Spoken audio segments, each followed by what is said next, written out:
Hello, everybody. Art Eckman along with Davey Coombs and David Bailey from Troy, Ohio for round 8 of the Chevy Trucks U.S. Motocross Championships.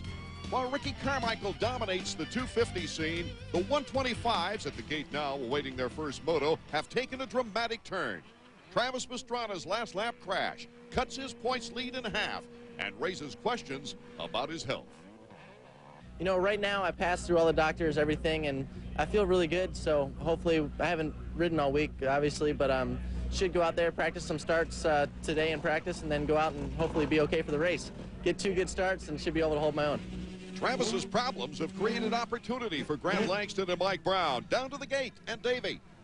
Well, it's another hot one here at Kenworthy. The riders are starting to call this place the furnace because it seems like it's always 100 degrees and a lot of humidity. And this year, that's going to hurt Travis Pastrana. After last week's big get-off at Unadilla, Travis comes in with a concussion. He tried to keep cool all week. He told me top 10 is the best he can probably hope for, but you never know with Travis. But check it out. Lined up next to him, number 100, Mike Brown. And we've seen before that whenever those two guys get together off the start, they can get funny in a hurry. And one other thing, check this out over here. Number 111, Grant Langston on the other side of the box. As we've seen at Redbud and we saw at Southwick, when these 3 guys get together off the start, things get exciting and interesting right off the bat. Number 111, the Challengers. We take a look at the Suzuki point standings. Travis Pastrana leads by 22 points in front of Langston. Mike Brown in third, 44 back, but he is riding very well. Tell you who else is riding well, Larry Ward. Until that second moto crash at Unadilla, he's been on a roll. On the Suzuki starting grid, Pastrana with 2 wins on the year, Langston with 2 victories, Brown has 1 and 4 podiums, and Larry Ward on the comeback after sitting out the Supercross season is 1-1 at Redbud. As we take a look at the rest of the starting grid here today, Damon Huffman, a former winner right here at Troy, Ohio. Steve Lapson, a 2-time 125 winner on this track. Roderick Tane back in the lineup for Team Suzuki.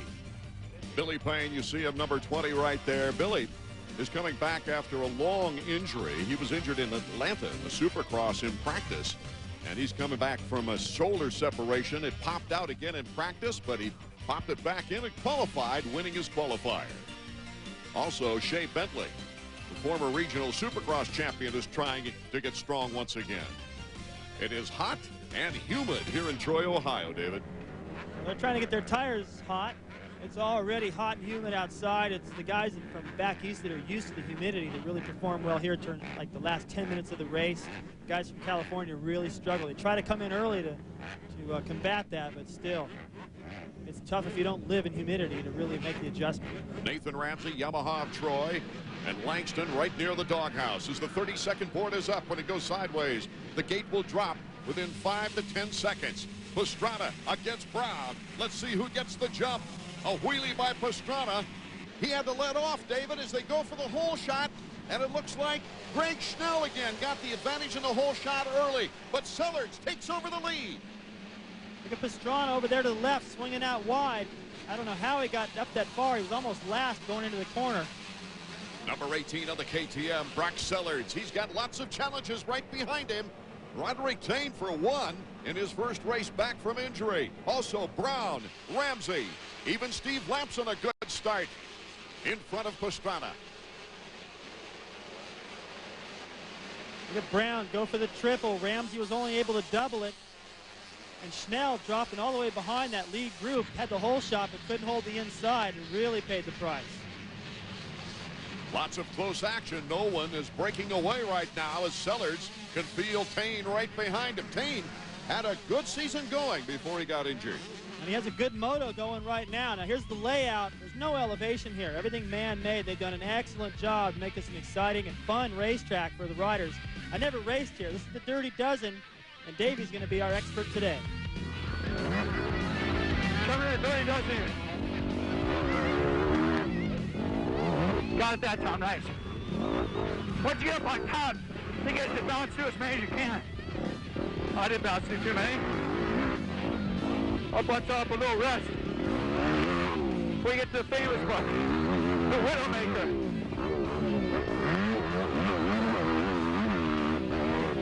Not as hard as it was last year. Still, that was a very clean jump. You gotta be careful on that. Big bump in the box, up around the S-turn. up on a jump shift. Most guys can tip out of that. Not carrying my weight enough. A lot of supercross obstacles, but very easy supercross obstacles. A track they made out of a cornfield, so all those obstacles are man-made. Very much like Supercross, and you can tell number 32, Roderick Tane, who became proficient at Supercross on the 125s, is now challenging Brock Sellards for first place here in the first 125 moto. Tane, number 32, makes a clean pass. And a new leader. Just out break. Sellards going into that corner. I think Sellards thought he had it covered, and Tane right down the inside, a little bit more aggressive. I don't think Sellards can really relax at this point. He's got Brown coming fast. He didn't have too much trouble in the Supercross either. Corner speed there was the impressive thing. And timing here isn't as important as it is indoors. Like Davey said, the Supercross obstacles are there, but they're not quite as difficult as what you see indoors. And take a look at this. Sellards already let off. You can see the Tane looks a lot more aggressive right there. You can't tell what they're doing with the brakes and the clutch because they got those hand guards on, but hard on the brakes, still able to get into that inside line for the pass. Tane with 2 podiums earlier in the season before his injury. A third in round 2 and another third place in round 3. Then a big crash in round 4. Here comes Browning. This guy is all business. He is very focused after coming over from Europe. Round to the inside for second place. Here comes Brock Sellards back again. Oh, and the Dirty Dozen, it's back and forth. That was pretty clever by Sellards to get right back in there and take advantage. Now, Brown had a good idea. Sellards left the door open. Brown got right in there, made the pass, but he couldn't hold his line through the dozen and gave it back up. An exciting start with Grant Langston in 5th. And Pastrana in back of him. We'll be right back with Roderick Tane in the lead.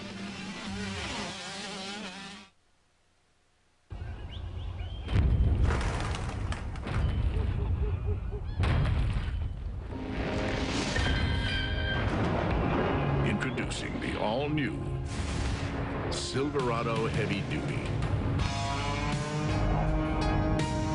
The most powerful heavy-duty pickup you can get. Silverado Heavy Duty, more truck from Chevy.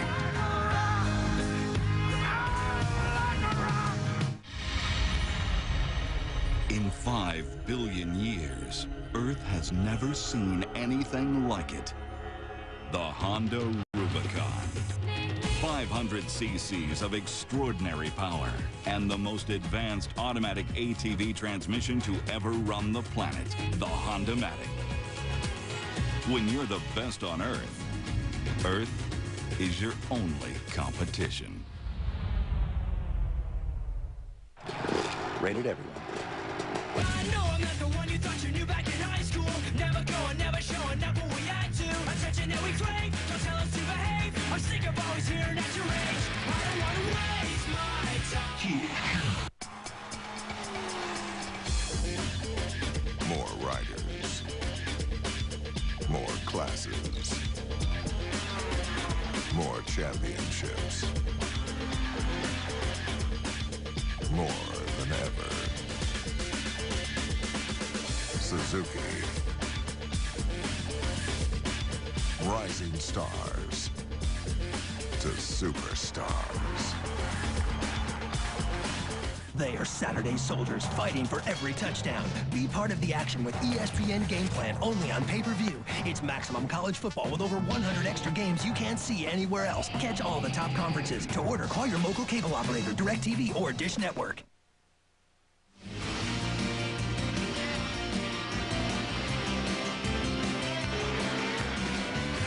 Chevy Trucks AMA Motocross is brought to you by Chevy Trucks, the most dependable, long-lasting trucks on the road. And by Honda, the company that defines performance in motorcycles, ATVs, and scooters. Welcome back. It's the 8th round of the Chevy Trucks U.S. Motocross Championships 125 action opening moto.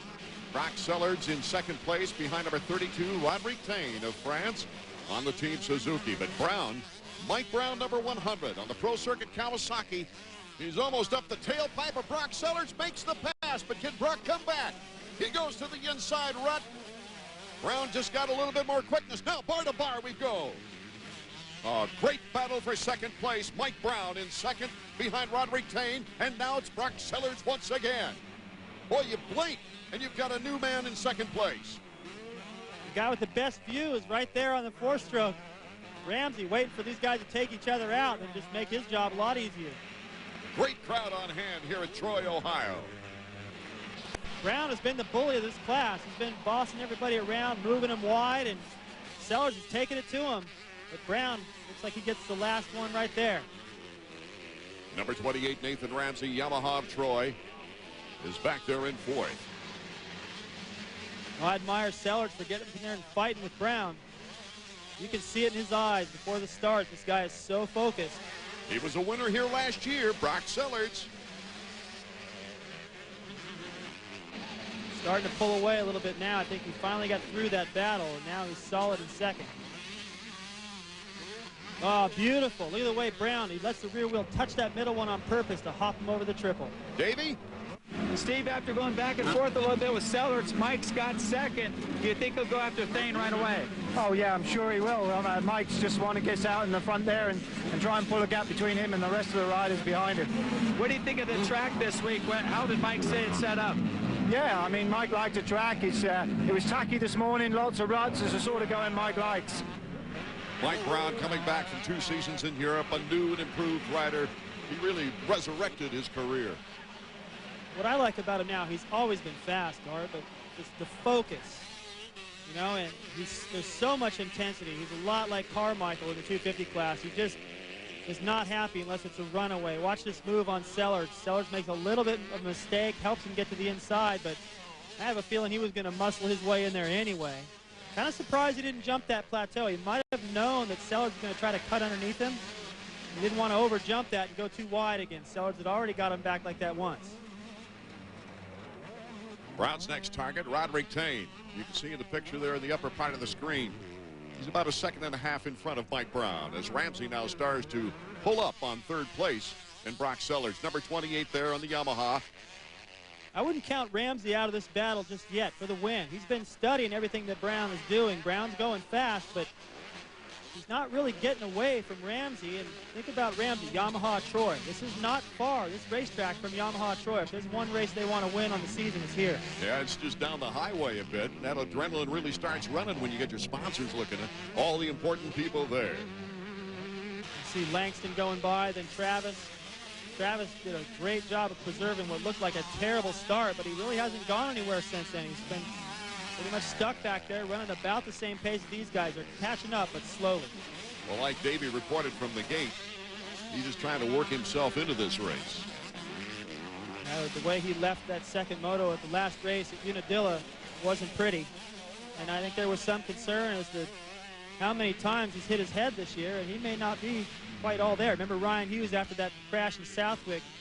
He wasn't very aggressive at Budds Creek the next race. We've got a battle for first place and a battle for third place right here. Nathan Ramsey against Brock Sellards. Ramsey with a great leap that time. The 4-stroke versus the 2-stroke from KTM. Well, I've said it before, and it still looks like, I don't think I've seen any change. The KTM looks just as potent as that YZF 250. And two, very little elevation change on this track where that 4-stroke really grabs. Well, the other thing, too, is it looks like Ramsey just got around the outside. I can't believe Sellards allowed that. He had the inside. He controlled it. And Ramsey was just that much more aggressive to get around him. Nathan Ramsey showing some fine riding skills. Moving into third place. We'll be right back to Troy, Ohio after this. The 2001 clearance now at the Honda Superstore. Tyson's Corner Honda. The year's biggest savings. The area's biggest selection. Right here. Right now. Clearance pricing with savings up to $4,000. Financing as low as 3.9%. Payments as low as $99 a month. And free oil and lube maintenance for 2 years. But only while they last. And only at the Honda Superstore. Rosenthal Honda. On Route 7 in Tyson's Corner. Every town should have one, a place to go when you need a break. South Street Under is that place at Market Station in Leesburg. perfect for meeting friends, conducting business, or making a pit stop while biking the trail. And at the center of Market Station is South Street Under's deck seating, an ideal place to take advantage of Virginia's beautiful weather. South Street Under, located underneath Tuscarora Mill in Market Station, Leesburg. It's a little hard to find, but once you go there, it's easy to remember. Tonight on ESPN, Baseball Tonight leads you into Sunday Night Baseball with the Mariners Indians, followed by a complete wrap-up on SportsCenter at 11. On ESPN2 at 7:30 RPM tonight. Then it's the Cubs Dodgers, followed by the final round of the NHRA Fram Auto Light Nationals. And on ESPN Classic, the Braves win their first World Series title in Atlanta. Then Warren Beatty stars in Heaven Can Wait, followed by an up-close classic. Do you have all the ESPN networks? Welcome back to the 8th round of U.S. Motocross from Troy, Ohio. This is our opening moto of the 125s. Roderick Tane in the lead, but now he's got some pressure from the Pro Circuit Kawasaki of Mike Brown as they go by the mechanics area. Maybe some trouble. Let's go down to the mechanics area to Davey Coombs. What about Ramsey?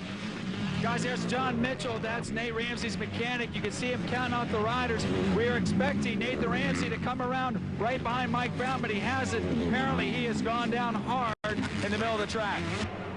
John Mitchell experiencing a lot with Nathan Ramsey, like the Regional Supercross Championship in 1999. As we switch to the lead, Mike Brown puts the challenge to Roderick Tane, and he made it look easy, David.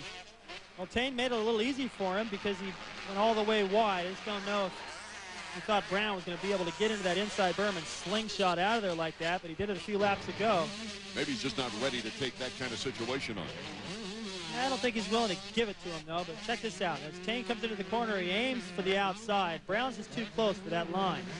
You can take this one or this one at least. Get Brown just slingshots out that inside line, and that was a gift. So Mike Brown is our third leader here in the early going of the 125 first moto. He might be the last one, too. You see he looks over his shoulder to check out the scene behind him. The guy's coming into that corner. Sellards, but no Ramsey. And Ramsey seemed to be the guy on the move, but now that battle of Langston and Pastrana is working their way up. Grant Langston behind Brock Sellards, and Travis Pastrana is behind number 111. The former GP 125 champion of last year. Brock Sellards still looking strong, though. He's got a teammate coming up on him now. Look at the way, look at that line of Langston. Just chopped a second off the lead just by choosing a better line. Sellards' win here last year was his second motocross win. His first one was 1999 at Washougal.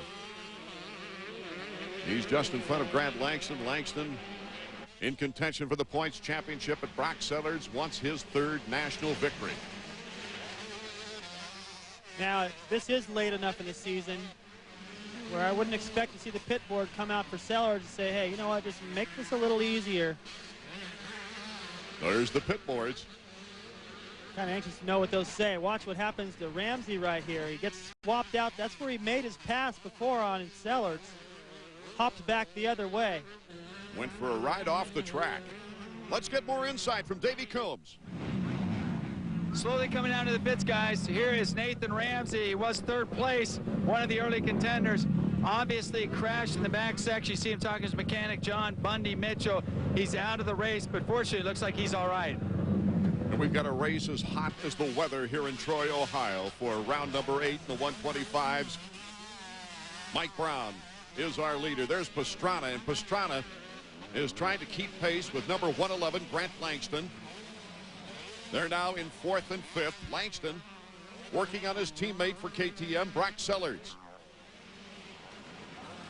Can't wait to see how this pans out.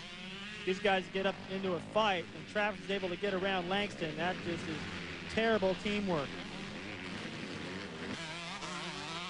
I think for Travis right now, all he really needs to do is just stay near Langston from here to the end of the series. He's still got a big lead.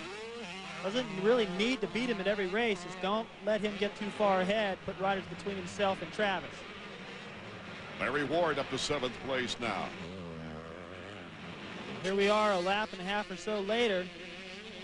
Langston still the same distance behind Sellards. I don't see any sign of Sellards holding Langston up. But Travis is starting to close in now, and that's going to really tighten things up. That mechanics area is going to get real interesting next time by. That last lap crash, wrenching a sure victory away at Unadilla. He's won this kid's height with that action figure of Travis Pastrana here in Troy, Ohio. Mike Brown continues to lead our opening moto. Hold on! I'm coming for you! The Suzuki King Quad is the only all-terrain vehicle that has a 3-speed sub-transmission and locking front differential that allows you to transfer power equally to all 4 wheels to get you where you need to go. I'm coming!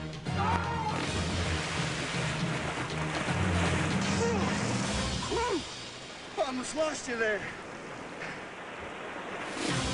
The King Quad from Suzuki.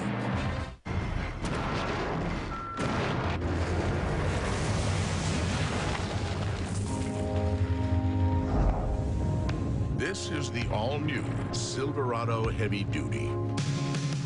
The most powerful heavy-duty pickup you can get. And the 2001 Motor Trend Truck of the Year. Silverado Heavy Duty. More truck from Chevy. Hi, I'm Jeff Kent, and I'm here to talk about ESPN the magazine. You know, when they first asked me to do this, I was pretty excited. They could have had just about any athlete. So to choose me is really something. It's humbling to be able to give something back. So all you young players out there, listen up. ESPN the magazine is only $1 an issue. They'll even throw in a free fleece. That's right, Jeff. When you call 1-800-504-6644, you'll get 26 issues for just $1 an issue. So call 1-800-504-6644. Thanks for listening to me. Welcome back to 125 action. Our first moto from Troy, Ohio, round 8. In our motocross series, Mike Brown is the leader. Rather unique story in motocross, Mike Brown. I think you hear a lot of Americans like Donnie Schmidt, Bobby Moore, Trampus Parker maybe going over to Europe, win championships. But you don't hear about too many guys coming back to America and being as successful as Mike Brown is showing us here. Well, he's got 1 lap to go to win another moto. And you're right, Art. Even the guys that have gone over and won championships come back here and struggle. That's pretty much it. That's the end of their career. Mike went over there, didn't even win a championship. Now he's having some of the best rides he's ever had. And I think about, I draw the parallel with him and Tim Ferry a little bit. You know, guys that came onto the scene, looked like they had a lot of potential, but then just cruised for a while, and you think, maybe these guys aren't going to amount to much, but they're late bloomers. Brown's proven right now how talented he is. Mike consents his 4th moto victory of the year. He had the 1-1 sweep at Budds Creek for his overall victory this year. Here's the battle for 3rd. It's a battle of KTMs, and Brock Sellards is still leading Grant Langston. Is that going to surprise you? It does. I thought when Langston caught him, that was going to be it. Just because Langston was a little bit better.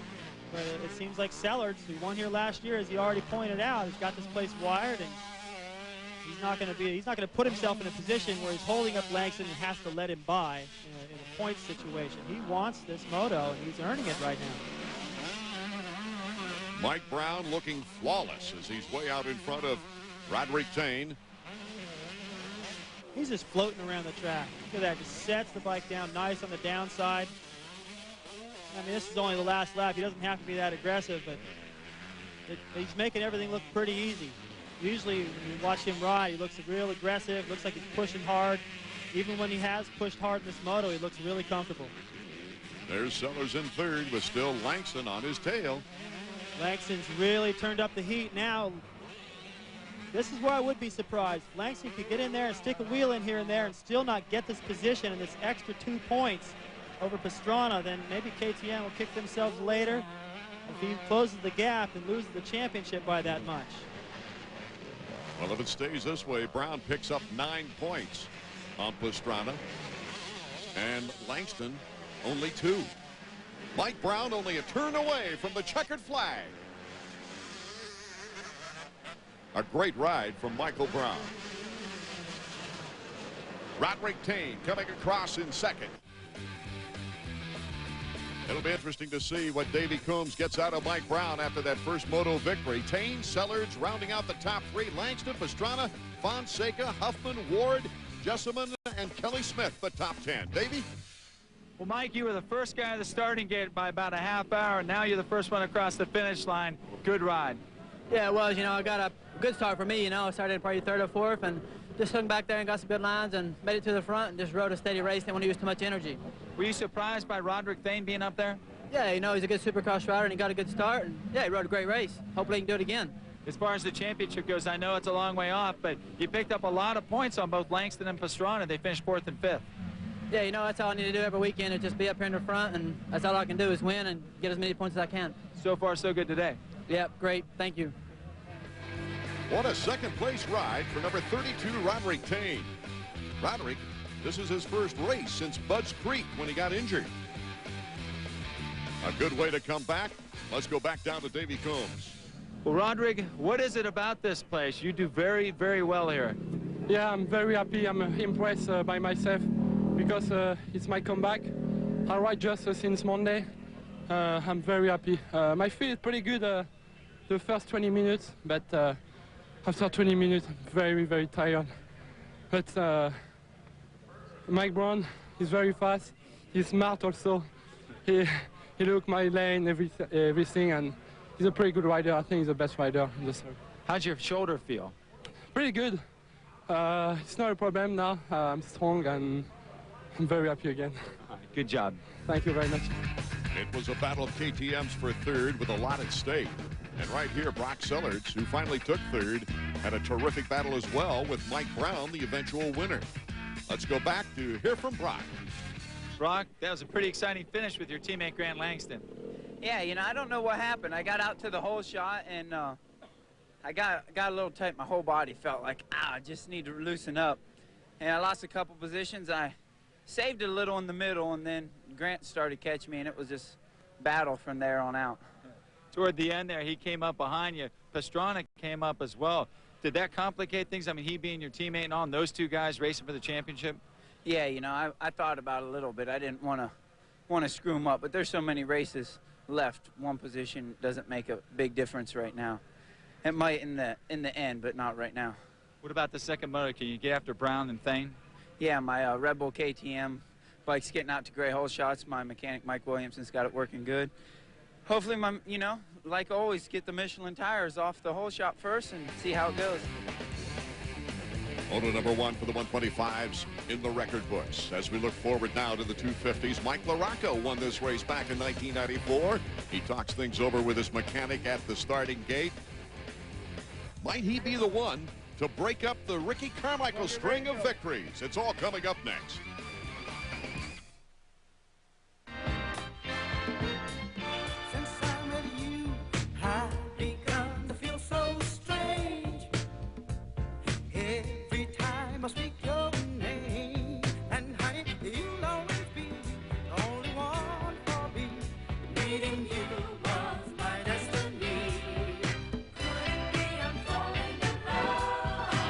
Once you see how affordable a Yamaha V-Star is, you won't be able to help falling in love either. To you, it's a PC, but to your kids, it's a laboratory, a museum, or a rainforest. The compact Presario 5000T with Intel Pentium 3 processor. It's a place where your child can explore a world of ideas. And it's just $839. Call 1-800-331-4120 today and get a free compact printer and $50 instant rebate. Hey, why just take your kids to school when you can take them farther than they ever dreamed? Who walks away with the Heisman? Matt, who inspired you to be here? Right now, it's the guy at the hot pretzel stand. I need one. I don't think you do, fat boy.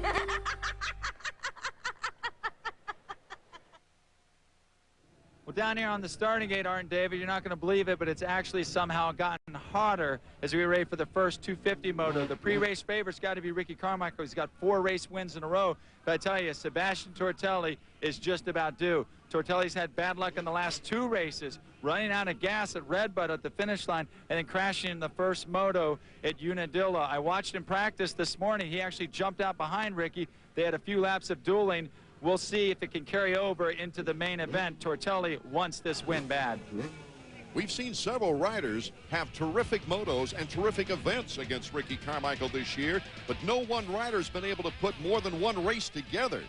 as Ricky Carmichael in the Suzuki point standings has a 39-point lead. We talked earlier with Ricky. Going to try to look to open that up this weekend and, you know, see what happens. Like I said, it's a tight track. It takes a little more technique and skill to race this track, and I think it's more to my liking. To wrap it up before Steel City and as well as to win some more races. You know, we still got 5 more races left, and, you know, I just need to put in moto wins and build that points lead. Riders are at the gate. Let's take a look at the starting grid. Carmichael, Wyndham, Tortelli, and Ferry, the top 4 of the points race. As we look at number 5, Mike Larocco, David Villeman also a win on the season. John Dowd, 1 podium on the 4-stroke KTM. Ryan Hughes on the new Honda 4-stroke. Stefan Roncada still in his first year of 250 action. Kyle Lewis, one of the top privateers that we'll see at the gate. And David, as we look at the rest of the 40-man field here in the 250 first moto, what's it like being at the gate, anticipating in this heat and humidity? Well, it's the worst at the gate. Once your gate drops and you get going, you get a little breeze. But sitting at the gate where the nerves are high, the tension is high, the pressure, you know what you're about to have to do. And the sun's just beating on you. Look at that. They're trying to keep these guys cool by waving the pit board. They got the umbrellas over these guys, cold rags, and all that smoke. Now, the race gas, I could never smell enough of that. That smells good, but the smoke of these tires, I feel sorry for the mechanics. Ricky Carmichael looking for his 2nd consecutive 250 win here at Troy, Ohio. Right there, we're back of Larocco. That's Tortelli. Travis Preston to the left of Carmichael. Robbie Rayner, number 17, to the right of RC. The board is sideways. We're set to go for the opening 250 moto from Troy, Ohio.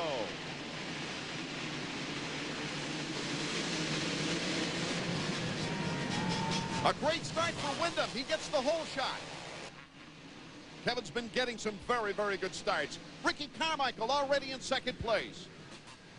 That's amazing to me. That's a that's a drag race in the first corner, and for the first time and since I can remember, no 4 strokes, 2 strokes out front. For Kevin Wyndham, another good start here in our opening moto. Ricky Carmichael is right there challenging, though. Tortelli also in the scene. Roncada's there. Tim Ferry and Ryan Hughes. Ferry got bumped around the first corner, almost went down. If he'd have gone down, it'd be a mess. There's Robbie Rayner getting into trouble. Well, about a minute ago or less, Rayner was side by side with Carmichael. Now Carmichael is out there chasing Wyndham for the lead, and Rayner's in last. Start makes so much difference in these races. Kevin Wyndham with beautiful technique, a good supercross rider. He might be tough to pass on this track. There's Roncada in 4th place. Those guys went through that berm so hard. That berm needs to be made out of cement, or it's going to get shoved another 2 feet and be no good by the end of this day. These guys are just slingshotting through there. Kevin Wyndham starting to get a challenge now from RC.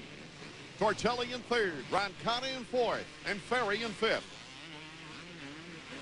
Carmichael already talked about the precision it takes to ride here. A little bit more technique.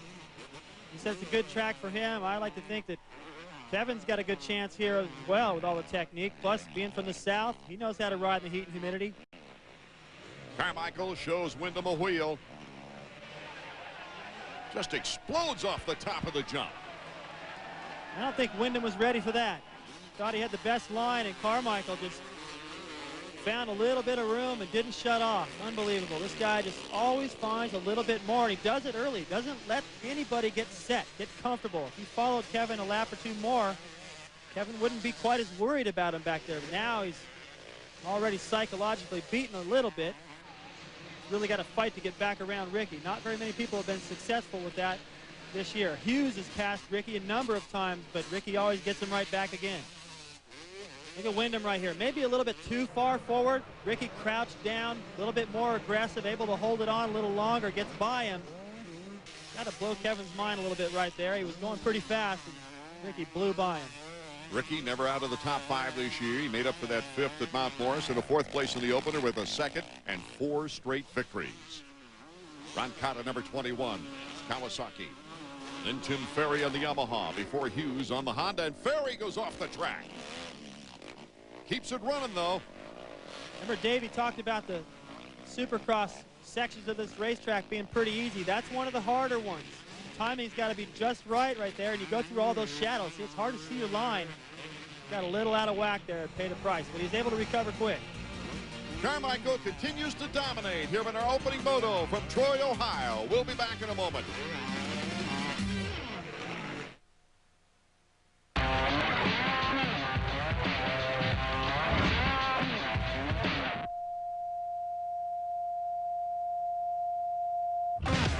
Attention. The preceding space was a demonstration of the KX domination system. In the event of an actual race, it would have been followed by the roaring crowd and the new champ holding an oversized cardboard check. For further instructions, contact your Kawasaki dealer. Somebody's about to ride off with a great deal on a Kawasaki. What are you going to do on your summer vacation? Can I use the bathroom? No bathroom.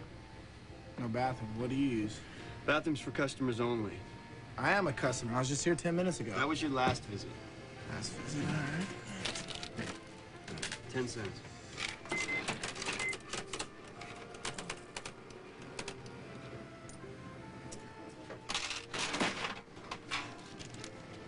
Thanks. 3 minutes. X Games presented by 1-800-CALL-ATT for collect calls begins August 18th on ABC. My summer tour was a learning experience. 20 cities in 29 days.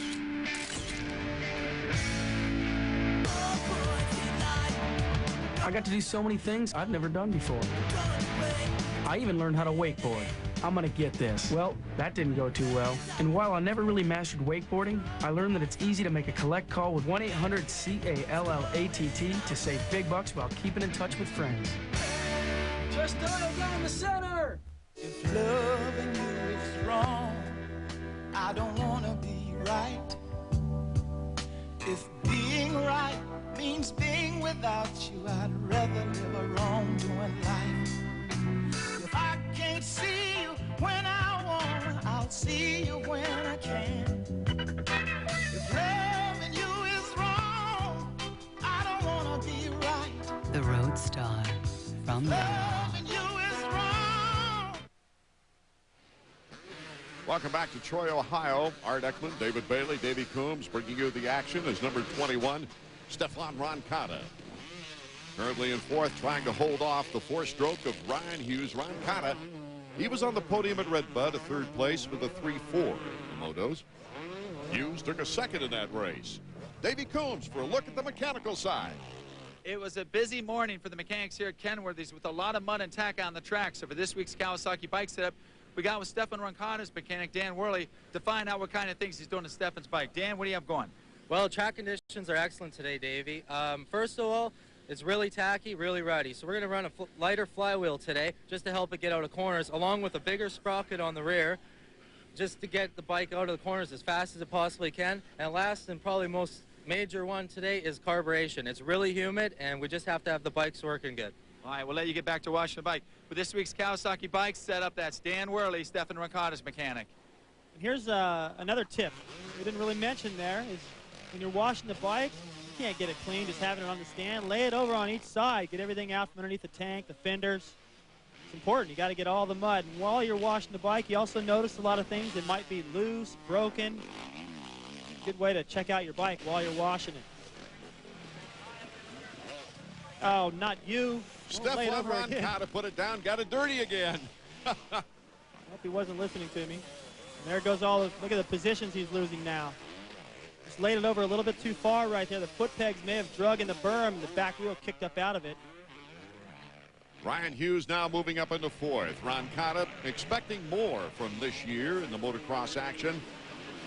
He was his big goal was to finish up in the top 5, and he came into this race in 9th.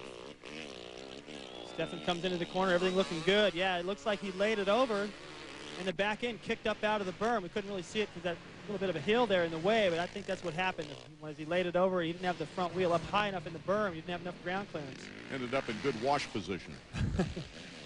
Billiman leading laps in the first 3 races, winning at Mount Morris. Tim Ferry winning the opener.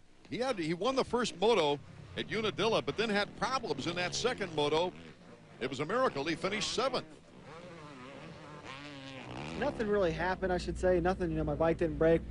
My mechanic didn't fail me or nothing like that, but I got a rock, it hit my brake caliper, and it busted it off. So I had to pull in. They had to, remove the whole thing. And by the time I got back on the track, I was in about 17th place or so. He's in a battle right now with David Villeman. He goes to the outside, Villeman to the inside. Perry with the 4-stroke. Does he take the advantage of the 2-stroke? Yes, he does. He's proven that he can make that transition with that YZ 426F, hasn't he, David? Really impressed with the way he rode the end of the Supercross season. He never really struck me as a great outdoor rider, but he's starting to prove to me, and I think more importantly to himself, with motos here and there where he's the fastest guy on the track. That confidence is going to be interesting to see next year, the first round. Watch Villeman, he's got the inside through here, but I don't know why he didn't go back to the inside again. Ferry takes a good advantage of it. See Villeman look over at him like maybe he just didn't want to bother with it. Let Ferry back up there in that points chase.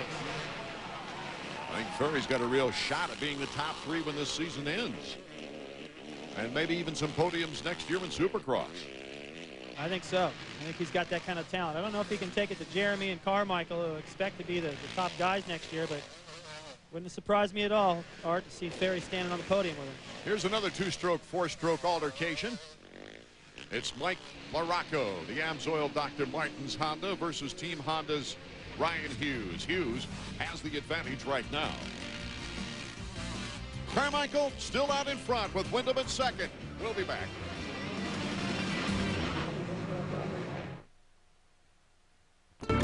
Tuscarora Mill is Loudoun's favorite restaurant and is also a great place for business and social gatherings.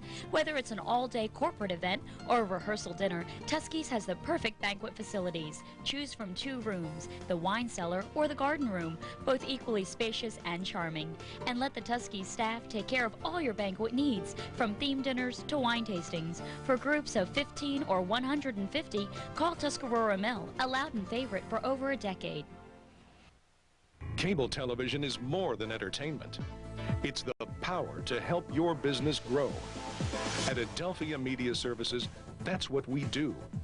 Our account executives are experts at understanding businesses and isolating customer demographics. And our research staff has the resources and savvy to create just the advertising plan to reach them. Put your business where it needs to be. Adelphia Media Services, your link to your customers. Kenny Mayne is in training. Wicked cool. Kenny Mayne has entered the Pemmican Ultimate Baseball Road Trip Sweepstakes and may go to 2 baseball games in 2 cities in 1 day. Let's do lunch. Let's do lunch. Yeah, for sure. Yeah, sure. Howdy, ma'am. Hey, I'm walking here. Chicago. Think you can survive 2 games in 2 cities? Log on to espn.pemmican.com for your chance to win. Then watch baseball tonight at 10 nightly, only on ESPN.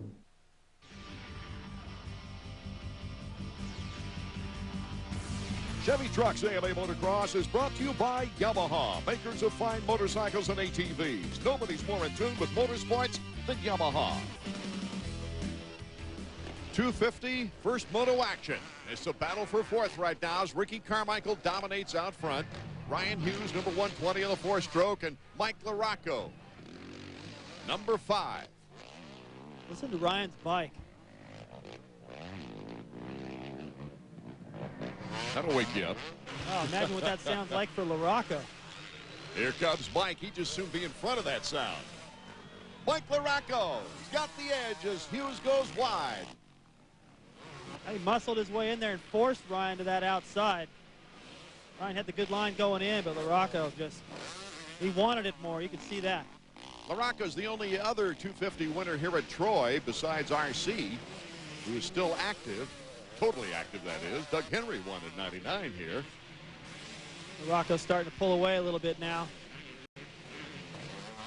Tricky working his way through those shadows. Watch Mike, this is real shaded. He just comes into that corner so hot. He should be coming around that line, but watch what happens. He's going to square it kind of by accident and just gets a straight shot. That was a little dance there with Ryan. Ryan's like, you know what? I'm not arguing with you on that one. You can have it. Good choice. Mike LaRocco fighting through back problems recently. He's had good first motos, but double-digit second motos in the last 2 outings. Let's check in with our Honda profile. Escorted by her husband, Ezra, Jennifer Lusk suited up at the Honda Rider Education Center in Colton, California. Honda has 4 of these around the country, but this is a standalone rider education center dedicated to safety training for both motorcycle and ATVs. And this year we've trained over 2,500 students at this facility. Even though our instructor, Paul Slavik, has taught hundreds of students how to ride a motorcycle safely, Jennifer couldn't help feeling some anxiety about her lesson. Ezra bought me a 70, so I've ridden a 70, but I've never had to experience a clutch yet. So I'm kind of nervous about that, but ready to learn, you know, how to coordinate myself on a motorcycle. Unlike many folks, though, she was able to get some sound advice from one of the premier supercross racers in the world, who just happens to be her spouse. Not to be nervous. I'll do fine. It's not as complicated as I think it is. He just told me to relax, breathe. I just wanted to make sure she knew not to twist the throttle a little too much and fall off the back. You know, just ordinary stuff. I didn't want to see my wife fall on the ground. First, it was an intense lesson on the basics of motorcycling. Then it was time to fire up the Honda and go out and ride. I didn't realize you had to kick it so hard. I was just kind of going with the flow, easing into it. And once I kicked it really hard one time, it got really easy. Now it's no problem. I can kick it really hard and it starts up quick. Once the bike was started, it didn't take long for Jennifer to get the hang of riding. However, she was very grateful her first time came at the Honda Rider Education Center. This is great because I would probably never do this if it wasn't a place like this with somebody to teach me. I would never just go out and, you know, do it on my own, ride by myself, you know, with instructors in a closed area, you know, and I know it's safe and people are around me taking care of me. So this is good. And not surprisingly, she quickly moved to the head of the class. Jennifer did real well. I mean, she had absolutely no riding skills when she started. And you can see toward the end of the day, she was pretty comfortable. She learned how to shift. She knew how to start the motorcycle. I mean, she didn't know how to start it from the very beginning. Well, I was kidding Ezra today. I said after we leave here, I'm going to go to the test track and pull off a triple. And we all laugh, but it'll probably be a while. I probably got a couple more years before I can pull off a triple. While a dribble may be a little far-fetched, spending time riding a motorcycle with her husband is not. It would be fun to go out and ride trails, you know, with Ezra every now and then. And I don't think this will be my last time on the bike. It's really fun, and once I get the hang of it and I'm really comfortable on it, I'll be fine doing it, and they'll bring me to do it more with Ezra. It'd be cool for her to go out with me, and she won't have to sit at home, and she won't go to the malls maybe so much. Back to the action. Ricky Carmichael leads. Kevin Windham, number 14 on the Suzuki on the inside there, is in second place with Tortelli in third. Tortelli now looks like he wants second place. Now, Kevin lost contact with Carmichael. Then he kind of get caught in no man's land. It's tough to really push herself. You know, it's so hot out there, and I think he's probably trying to conserve a little bit of energy for the second moto, and he just got caught sleeping a little bit. Tortelli snuck up there. Oh, Ryan Hughes is off the track. Our reports are that he hit pretty hard. And he goes out of there, looks like with banners in the back wheel.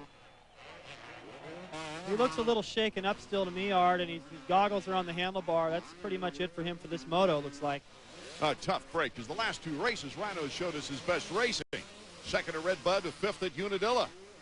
He was racing comfortably with the leaders at that time. Here comes Sebastian Tortelli, Team Honda, knocking on the door of Kevin Windham.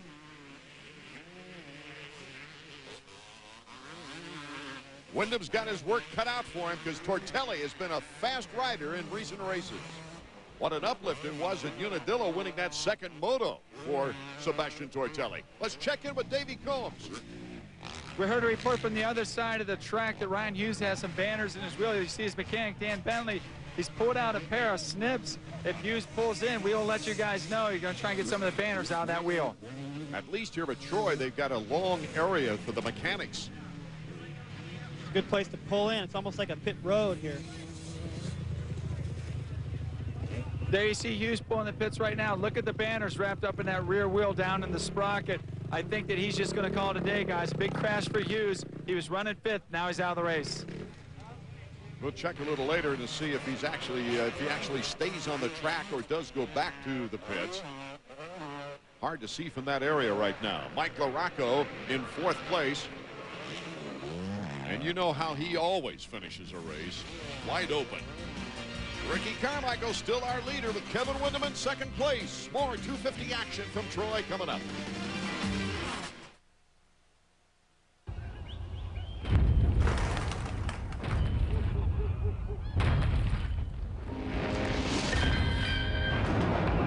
Introducing the all-new Silverado Heavy Duty. The most powerful heavy-duty pickup you can get. Silverado Heavy Duty. More truck from Chevy.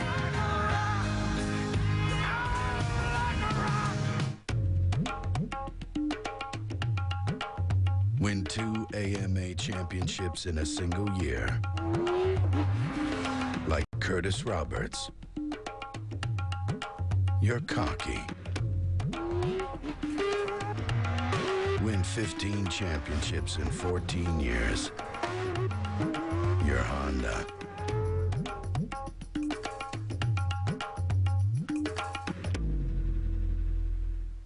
Tonight on ESPN Classic, when a quarterback is taken out of the game too soon, You guys made a mistake. he must find a way You're gonna put me into the body of another man? to make the comeback of a lifetime. Academy Award winner Warren Beatty stars in a real classic. Heaven Can Wait. Tonight at 9 Eastern, 6 Pacific. Only on ESPN Classic. To get real, call 1-800-CLASSIC today. Welcome back to round 8 of the Chevy Trucks U.S. Motocross Championships from Troy, Ohio. There's Tim Ferry currently in 5th. It doesn't appear that something must be wrong with that bike. Well, he's nursing it around. You see he doesn't have any power. Just a little puff of smoke right there. So, yeah, he's out.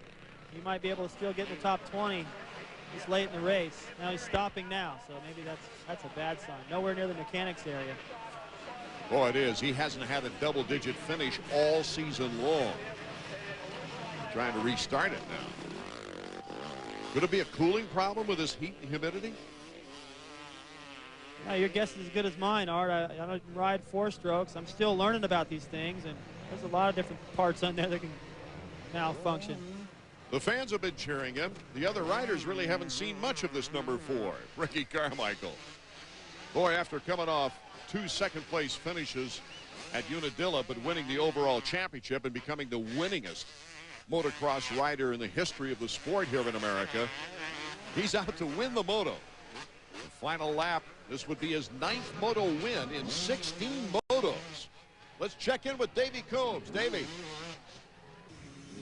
Way down across the starting line, you could see Team Yamaha mechanic Brian Kinney. He works with Tim Ferry. He's walking over to see what happened. Ferry pulled off the track, as we just saw, after we saw some smoke coming out of the bike at DNF. It's going to be a long walk back to the pits for both Brian and Tim Ferry. Here's our leader, Ricky Carmichael, who last year became one of only 3 riders to win both a 125 and a 250 here at Troy. The other on a Kawasaki, Jeff Emig, and Jean-Michel Bayle also did that. Ricky intent on building the record that he surpassed in the last race at Unadilla, and that, of course, being the winningest AMA motocrosser in the history of the sport, surpassing Bob Hanna's record of 37 wins. That win at Unadilla for Ricky was number 38. And this really sets the scene for a second moto and a shot at building on that record. Comes up a little bit short on that double. Gets a little bounce off of it. Keeps looking over his shoulder every once in a while just to see how that battle for second, they're gaining any time. They don't seem to be. But it's hot. This is the part of the race where you start to get a little bit tired, and Ricky wants to cruise a little bit, still kill these guys, ruin their confidence for the second moto, but not give away too much energy. He's got plenty left for the second moto. Not too much further for Ricky Carmichael, and he'll win his 9th moto. Just around the corner, taking it easy. The checkered flag is flying. It'll be interesting to see if he stops or goes on back to the pits, because he's had all kinds of stomach virus problems. In fact, he didn't feel very well at Unadilla, you might recall. So it's Ricky Carmichael, Kevin Windham, and Sebastian Tortelli in our first 250 moto, with Mike LaRocco and Stefan Roncada rounding out the top 5. Ezra up there in 6th. Let's go to Davey. Kevin, that looked like a hot one. It was, man. I wish I could have hung with Ricky because I think the top 3, I don't know what happened to us, but we all kind of got spread out and weren't charging as hard as I definitely should have. I think I could have caught him, and upsets me, but it's the way it goes. From where we're standing, it looks like it's hard to make up any time out there. Track's good, the soil's good, but there's not a lot of lines. No, I mean, the inside's definitely faster in there. It's getting rough in a lot of those deep ruts, so maybe in the second moto we'll have to move out, but who knows? I don't know. Right now the inside's the fastest. All right, I'll let you go cool down. Thanks a lot. We'll let Kevin go back to the ice water and take that body temperature back down, as he had a brilliant battle with Sebastian Tortelli. Tortelli putting all kinds of pressure on Kevin Windham. Let's go back to Davey. Sebastian, it looked like you had a good pace going, but then you couldn't get by Windham. Yeah, you know, I was behind Kevin and I couldn't get by him, and you know, that kind of tied me up a little bit, and I started doing some mistakes, and big mistake when I tried to pass him again, and it was pretty bad. You know, I just didn't ride my race, and next time I need to, you know, relax more and try to pass earlier on and be better for me. How do you feel physically? Was it hot out there? It's very hard out there, you know, it's hard, but, you know, I'm not happy about myself because I have the condition. I just, you know, didn't ride smooth and, you know, didn't express myself on the track, and that's what I don't like, you know. Third is not a big place, but, you know, not riding like I should, you know, it's what bothered me. What atrocious timing and a bad break for Tim Ferry. Having his problems in this first moto, finishing out of the points. He came in 4th in points, 47 points in back of the leader. Let's go back to Davey to see what happened.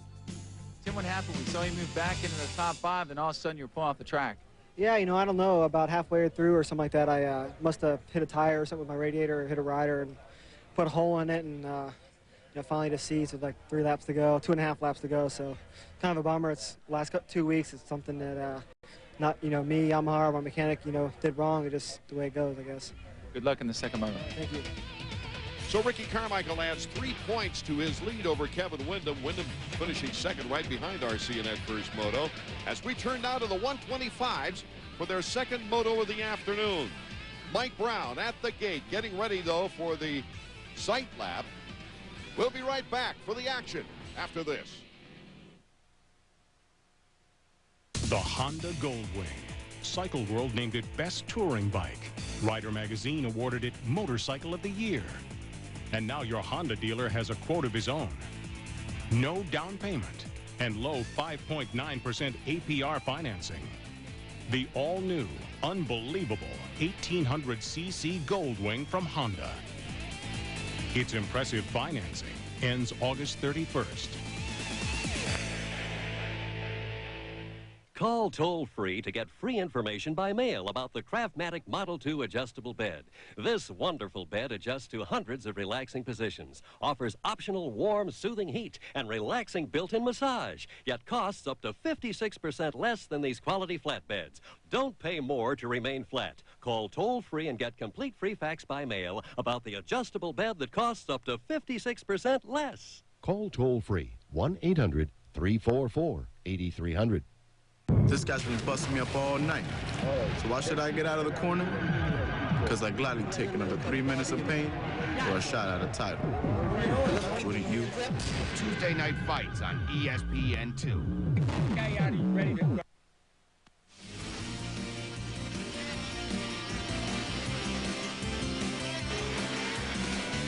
The Chevy Trucks AMA Motocross Series is brought to you by Suzuki, maker of innovative motorcycles and ATVs.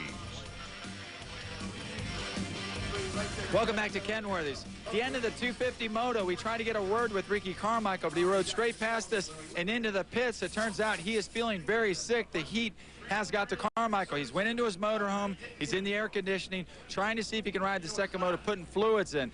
As for his mechanic, Chad Watts, he said, we're just going to have to wait and see, but he's going to get the bike together anyway. We'll see if we get a word with Ricky before the start of the second 250 moto. Art and David. What an incredible win for Ricky Carmichael under those circumstances, as it's just going to get hotter later in the afternoon. It's really heating up now. Fonseca and Langston under the umbrellas. Their crews trying to keep them as cool as possible as they get ready for their second and final moto. Mike Brown, he hit the shade. Well, you know what? He's been there, like Davey said in the first moto. He was there a long time before everyone else. He's been there like 20 minutes. There's Travis trying to stay loose. That's not too big of a problem in the heat like this. He already looks overheated. This week's Suzuki Flashback focuses on the 125 race from Kenworthy in 1994. Number 22, Ryan Hughes, got the whole shot in the lead in Moto 1. Later in the moto, number 1, Doug Henry, the 1993 125 national champion, would pass Hughes for first place. Hughes crashed, falling out of the top 5. The real battle was with number 20, Damon Huffman, and number 17, Ezra Lusk, both riding Suzukis. Huffman passing Lusk for second place. This crash, number 6, Jeff Emig, would leave him unhurt after coming up short on the jump in the back section. Win went to Henry. Moto 2, Ezra Lusk got in front until 22. Hughes and number 4, Steve Lapson, got by Lusk, pushing him back to third. Later in the race, it was a Damon Huffman charge. He passed Hughes. Next was Suzuki teammate Lusk. Huffman then took on Steve Lapson. Huffman into the lead. This win was Damon's second overall of the year, with the other one coming at Hangtown. That was history. Now we're about ready to make history. Number 100, Mike Brown, looking for a sweep after taking the first moto here in the 125s. Trying to take the glory away from number 18, Brock Sellers. You see him with the umbrella over his head. 32nd board up, ready to turn sideways. Will Pastrana rebound and stop the point slide. How about Grant Langston? We're off and running. Brown got pinched off right away. A great start for Damon Huffman. Oh, carnage in the first turn. That's Shea Bentley, only a couple of races back. Andridge is another rider, and Billy Payne, it looked like, got mixed up in it, maybe. Shea walked off to the right. That's his mechanic. It doesn't look good for me. He just leaves the bike, so Shea's not doing too well either. Out in front, Ernesto Fonseca. And Brown, who got pinched off the start right away, went through the first corner. Amazing. There's Pastrana. Brown looks like he's up to about 4th already. Mike Brown is out for a sweep here in Troy, Ohio. Let's go down and check in with Davey Combs. Davey? Pretty crazy start there in the second 125 motor. Still laying in the first turn are Billy Payne and Derek Shea Bentley. Both those riders just came off injury reserve. In fact, Payne only rode his first national since last year, while Schugel at Unadilla a week ago. They're still down. As for the main contenders, Pastrana got away about 10th, but Langston is further back about 20th. We'll see how that plays out. Check the start once again, David. Well, see over here to the right, Payne and Shea get together. Hooked up right there, locked bars, end over end.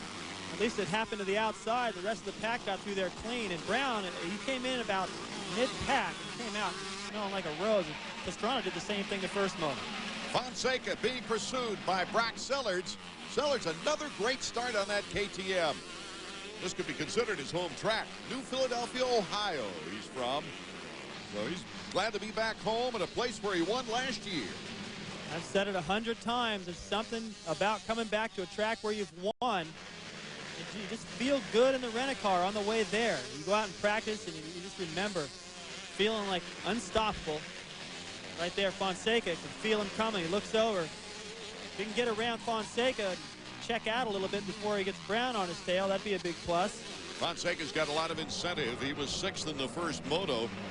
It sets the scene for one of his best overall events of the year. He had a 5th at Redbud, which is his best to date. Brock Sellers, though, starting to put the heat on in second place on Fonseca on the 4-stroke. Fonseca in that corner before, he didn't go too wide. He got right into a good burn the second one out and just railed through there. He's looking good right now. He watered the track a little bit. These guys had a little tough time getting over the triple before the big tunnel jump. But Fonseca's still holding on right here. He's got a good cushion. I don't see how they can see the right rut to hit when they get into the shade area. Fonseca, Sellers, Brown are top 3. Boniface and Foy. When Suzuki introduced the original 4-stroke DR350 and dual sport 350, it rocked motorcycling. Now, it's happening all over again. Introducing the all-new DRZ 400 and DRZ 400S from Suzuki. 4-stroke Thunder. On-road or off.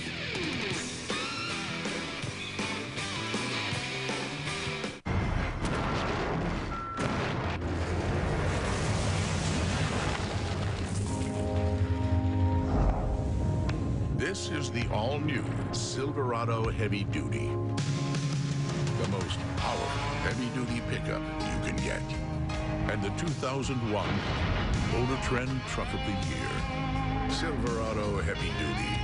More truck from Chevy. You know, ideas and inventions come from people in all walks of life. Do you have an idea for a new product or invention? If so, Invention Submission Corporation has information to help you get started. ISC is America's largest inventor service firm. Call now and learn how to submit your idea to companies through ISC's databank and apply for a patent. Even if your idea is just to improve an existing product, call for ISC's free information. For your inventor's information, call 1-800-652-0101.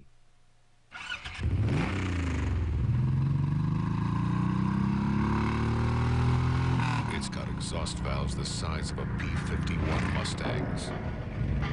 Its displacement per cylinder is greater than a 426 Heavy's. Its crankshaft weighs over 40 pounds. The Honda VTX 1800, the world's most extreme V-twin cruiser. We're back in the heat and humidity of Troy, Ohio for the second moto of the 125s after Mike Brown took the first moto. He's in third right here behind Brock Sellards. Out in front, Ernesto Fonseca. And pulling away a little bit. Seems like as Brown get around Sellers. I don't know. It's not like Brown has put so much pressure on Sellers that he's being held up. Sellers is holding his own right now, but you can see that Fonseca has stretched it out a little bit. This is more his style racetrack, plus that Yamaha Troy thing. And a little bit of surprise behind them, and Steve Boniface, Amsoil Honda's representative from France. Here comes Brownie. Very aggressive move. Bar to bar they go in the timing section. Sellards doesn't want to give it up, but Brownie's got the edge on the inside. He tripled in there. Plus he had the inside already. Tripled in. That pretty much solidified that pass. But the way he got out of that corner, he was all over Sellards. Johnson used to do that to people. He would just ride their rear wheel out of a berm. Usually when you get into a corner, it gets tight, and at the exit, it separates again. Brown didn't let that happen. Sellards doesn't want to let him off the hook. Look how close Brown is right here. Look at the space.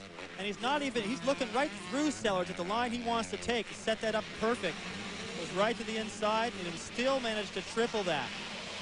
And this guy is not kidding around. Mitch Payton's crew doing quite a job in that Pro Circuit Kawasaki of Mike Brown, number 100. So Brown in second place now has all eyes toward Ernesto Fonseca. You know, David, last couple of races, they've had their run-in. Yeah, that's right. It's Redbud. That wasn't a run-in. That was a takeout. And Unadilla ran him off the racetrack. You know, you can look at Brown and go, hey, that may have been a little bit of a dirty move. But Fonseca left the door wide open and kind of invited him in there. And you can see the intentions of Brown. I think Fonseca knows that now. So being out in the lead, having Brown coming, he's got a shot at getting back at him a little bit in case Brown is able to get up close. There's Brown, Sellards, and Boniface. Boniface under the tent of Mike LaRocco at Amsoil Honda. They thought he had the potential, and right now he's showing it. Yeah, he kind of reminds me of Akira Narita. You know, just every once in a while, the guy just runs at the front and shows all kinds of speed, but it's not that consistent. Right now, he's got the potential to post his finest moto of the year. His best previous is 7th at Redbud in the first moto. Boniface best overall. Whoa. Keith Johnson, that's Keith R. Johnson of Albuquerque, New Mexico, over in the mechanics area. I was going to say Boniface's best overall was a 9th at Budds Creek. And he went 10-8 for that. So that was a consistent ride. And right now he's learning a lot. It's got to give him so much confidence to know that he's hanging with Brown and Sellards, who just lit it up the first moto. This track holding together pretty well. Lots of predictions that it would run up a little bit in the second round. The second motos for the 125 and 250s, but it's held pretty tight. Now it's hard enough packed. Once it develops a line, it doesn't get much deeper than that. It just gets a little choppier. I love this section. Let's check into the mechanics area. Davey Racer X Coombs. How about it, Davey? Take a look at another one of the early casualties in the pit area. That's Paul Curry of the Plano Honda team. He's got his shirt off. I think that's because it's hot, not because he got ripped off. Part of another early crash. You see him explain to his team personnel right there. Curry on the sideline. We got Larry Ward, the old man, out there in the heat.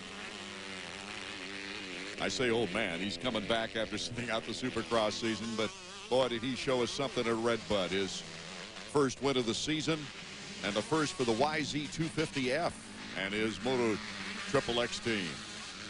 He had a string of second places going there for a while. Then he finally got an overall.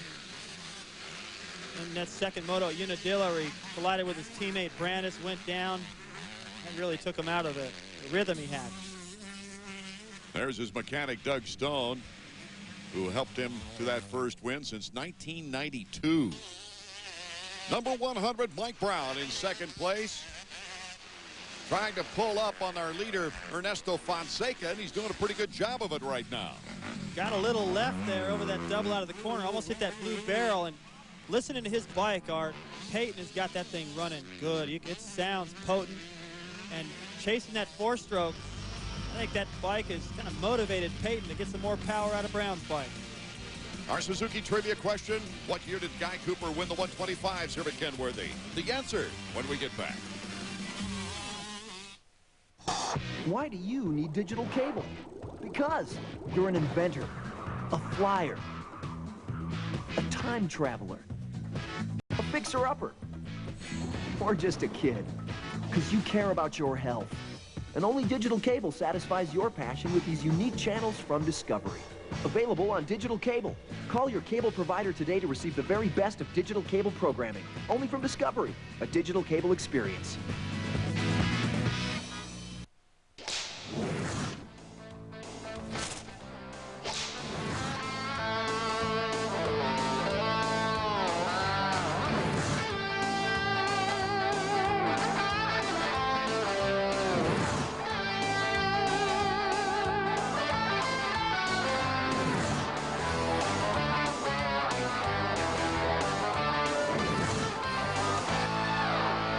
Ski Escape, everything you need to hit the slopes or the pavement.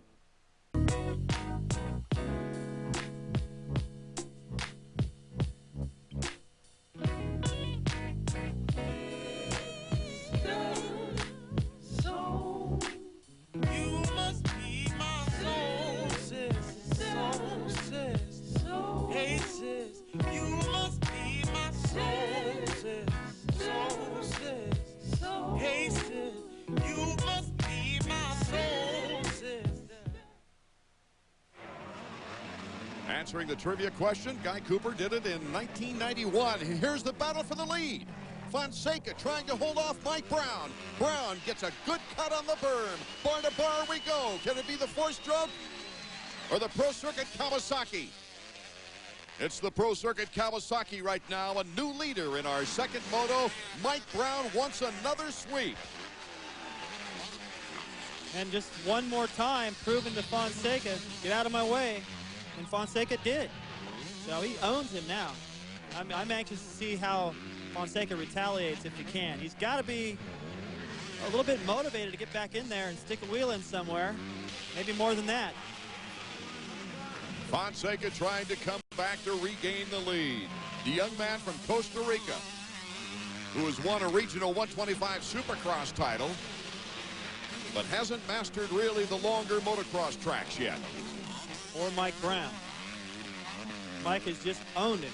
Every time they get near each other, Mike gets the better of him. Did I hear he's going to Honda, Fonseca? I think so. I think he's signed with those guys, and Looks like he's going to be riding the 250 Supercross full-time in the semi with Carmichael. Possibly the 125's outdoor. I haven't heard for sure yet, but it sounds like he's going to be Honda next year. And it'll be interesting to see what Mike Brown decides. Here comes Fonseca. Back into the action. I like it. Ernesto Fonseca. Oh, he could have put him up in the weeds. Well, that was a birthday present. Because Mike Brown did the opposite a couple of races ago. The crowd's going crazy right now. The battle for first continues. Well, you got to hand it to Ernesto. He stepped it back up. Brown had a faster pace. Caught him, tried to pull away. Ernesto caught right back up. Here was a golden opportunity. Look how far he jumps. Bottoms out. You can tell he was mad. He wants to get back in there and repay Brown a little bit. Let him know, hey, you can't just push me around. But he should have just gone straight right there. Just go straight, use him for a berm, put him up in the fence. He was a little too nice right there. Almost washes out himself, sets it right back up for Brown to get by. It was a kind of a half-hearted effort. I think he let Brown know, hey, you can't push me around, but he was a little too nice right there.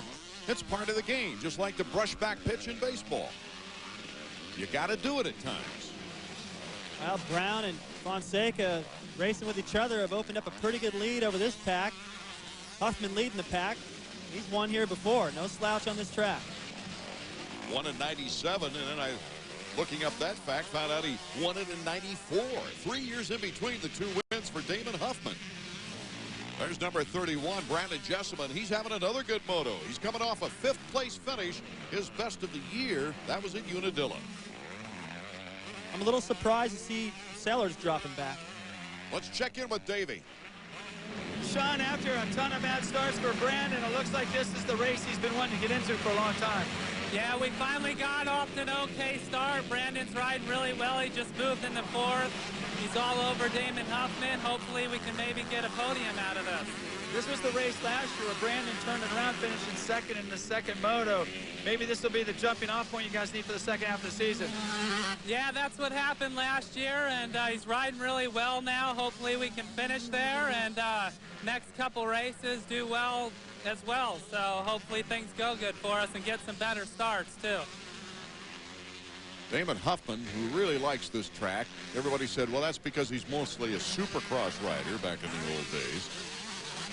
Winning twice, has stepped up the pace. And Jessamine is trying to take advantage of that right behind him. These guys really picking it up after the first moto. Got a good pace, moved right around Sellers. He started off good. He started off in second, but couldn't match these guys' pace. They pulled away a little bit now.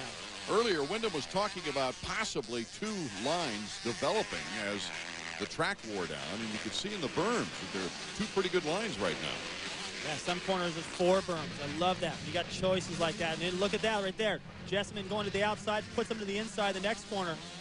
Just kind of catches Huffman by surprise, lands on the power, already opened up the gap. So Jessamine really going good here. A super move by Jessamine.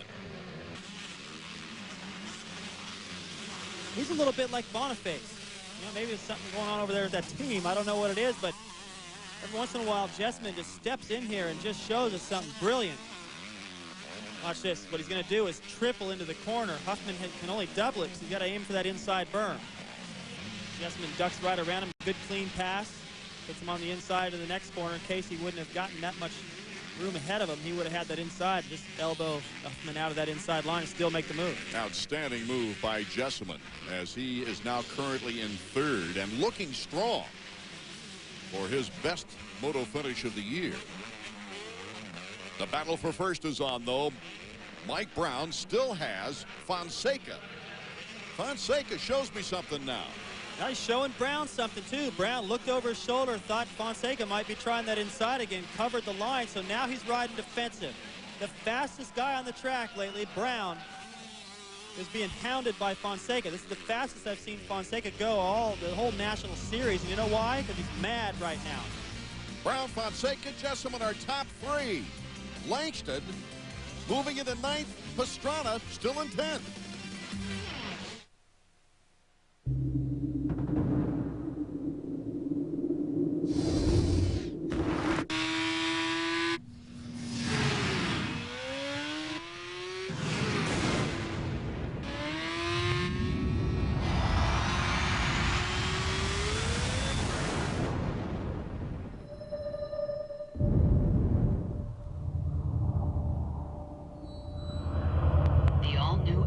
1 from Yamaha.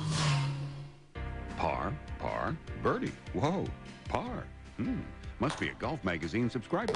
Call now for your free trial issue and learn how to shave 3, 4, or 5 strokes off your game. Add 20 yards to your tee shots, improve your short game, shoot lower, and play the best golf of your life. Call now for your free trial issue of Golf Magazine. If you like it, get 11 more issues, 12 in all for just $15.94. Plus, get this terrific Golf Magazine gear bag free with your paid subscription. Call the toll-free number on your screen now. Your 2-minute drill begins now. Coolio. Which Indians hurler led the American League in strikeouts in 1955 and 56, his first 2 years in the majors? Pass. Herb Score. Which wide receiver was the first San Diego Charger inducted into the Pro Football Hall of Fame? Lance Allworth. Lance Allworth. ESPN's 2-minute drill, 7 and 7:30 Tuesdays. Michael Brown looks like he's broken free of Fonseca now in the final lap of the 125 second moto. Mike Brown so close now of his second sweep on the season. I like the point you kept bringing up about the fact that in Europe last year, all of his wins were sweeps, 5 of them. This will be his second win and his second sweep. Plus, he picks up something like 17 points on Pastrana in this moto alone. What's really remarkable, I think, is that Brown has had 3 motos this year that he failed to score a point. And yet he's now moving back into contention for the 125 title, along with Grant Langston and Pastrana. All the highlights, check out Moto World on ESPN2 Tuesday, August 7th, 6:30 p.m. Eastern. You know, Art, there was, and I know better than this, but there was a time as Brown starts to salute the crowd a little bit with that extra cushion over Fonseca that I pretty much counted him out of the championship. Now I'm looking at it thinking, well, the points he picked up on both Langston in this moto, and especially Pastrana, he's fighting himself back into this race. There's plenty more races left to go in the title. And I think about a soundbite, Art, back in Redbud, the second moto, when Brown was chasing down the leaders, and Davey asked Mitch Payton, do you think Brown could be able to catch those guys? And Mitch Payton goes, yes. No question about it in his mind. And you know, I've been feeling sorry for Mitch a little bit with the year he's had. All of his guys getting hurt and some bad luck, but Brown could pull this thing off yet. Brown had options when coming back to America. Does he go with KTM or Pro Circuit Kawasaki? At the time, he wasn't sure that KTM would have such great factory support. It turns out they put together a great team. But he went with the time-tested Mitch Payton. And it looks like he's going to stay with Mitch for 2002. Ernesto Fonseca is not being tested for second place.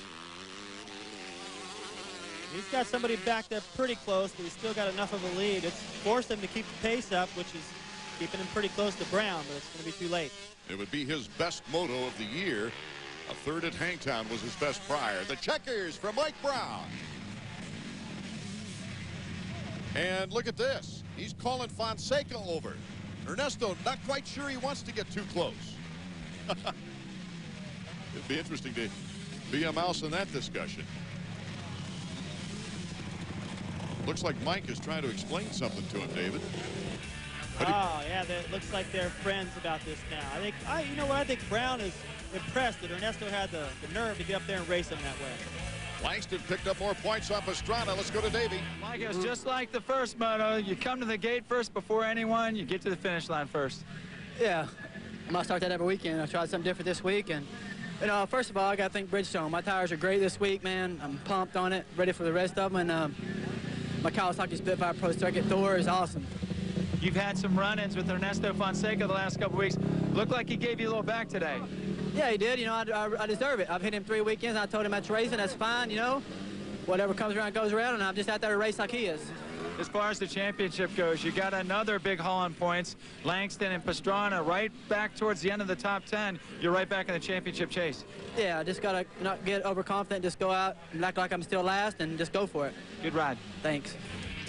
Behind Mike Brown, Ernesto Fonseca with a 6-2, taking second place overall. Brock Sellers also on the podium. Let's go back to Davey now to hear from Ernesto. That's his first podium of the year. Well, Ernesto, I know that you and Mike Brown have had some run-ins the last couple of weeks, but you got to feel good. You got a chance to get him back. I did actually try to get him back, but Mike's tough, and, you know, it's kind of hard to say. I had a really good race going, and I didn't want to destroy it. I think he's tough. He's big. He's a big guy, and it's hard to knock him down. It was an excellent ride, probably the best national moto we've seen you have this year. What turned it around today? I don't know. I got a good start, and I think I tried to get a rhythm right there, and it worked out great. My bike's working great. I want to thank Yamaha, Dunlop, Fox, Oakley, Alpine Stars, Bell Helmets. Thanks a lot. When we come back to the race here at Troy, you're right in your sponsor, Phil Alderton's backyard. You have to feel good to put a Yamaha Troy bike up there on the podium. Great. I think that was my goal today, and I did, and I'm so happy for the team, for Yamaha, and for myself. As we take a look at the Suzuki point standings after 8 rounds, Langston was 44 points behind Pastrana. Brown was 59 points behind Pastrana after Redbud. Now, Langston's 18 back. Brown only 3 behind Langston. Oh, we've got a title race on our hands. Let's go back to David. Well, Brandon, after about 100 bad starts in a row, you finally got an okay start. You never stopped charging. You got it for third. Yes, I finally got a top 15 start anyways, and I worked myself up from there. And I like this track, and I prepare for the heat. I've been working really, really hard, so it's finally starting to pay off. And I really like to thank AMSOIL, Doc Martens, Honda Factory Connection, O'Neill, Scott Goggles, and Gary Semix, and everyone for helping me get this far. You know, last year you got second in the second moto here, and it turned your whole season around. Are you thinking you can do the same in 2001? Yes, I'd very much like to. I mean, I've been working really hard, and I just need to get my top 15 starts down, and I should be ready to go. Good ride. Way to keep charging. Oh, thank you. As we check out the style of Mike Brown on the way to 2 first-place finishes in the 2 motos today, we're not used to seeing Travis Pastrana in a slump this time of the season. He still has the points lead to handle tough times, but usually he's putting together a stretch drive for the championship right about now. But it's Langston and the aggressive riding of Mike Brown that's responsible for closing the gap here in the 125 points race. Mike Brown getting together of sorts with Ernesto Fonseca once again. They come out of it friends. Kevin Windham second in points in the 250s. Second in the first moto to Ricky Carmichael. Can he break the RC string? The rumble of a big V twin makes your blood race. You grew up on the pegs of a dirt bike. You could smell a carb running rich from a mile away.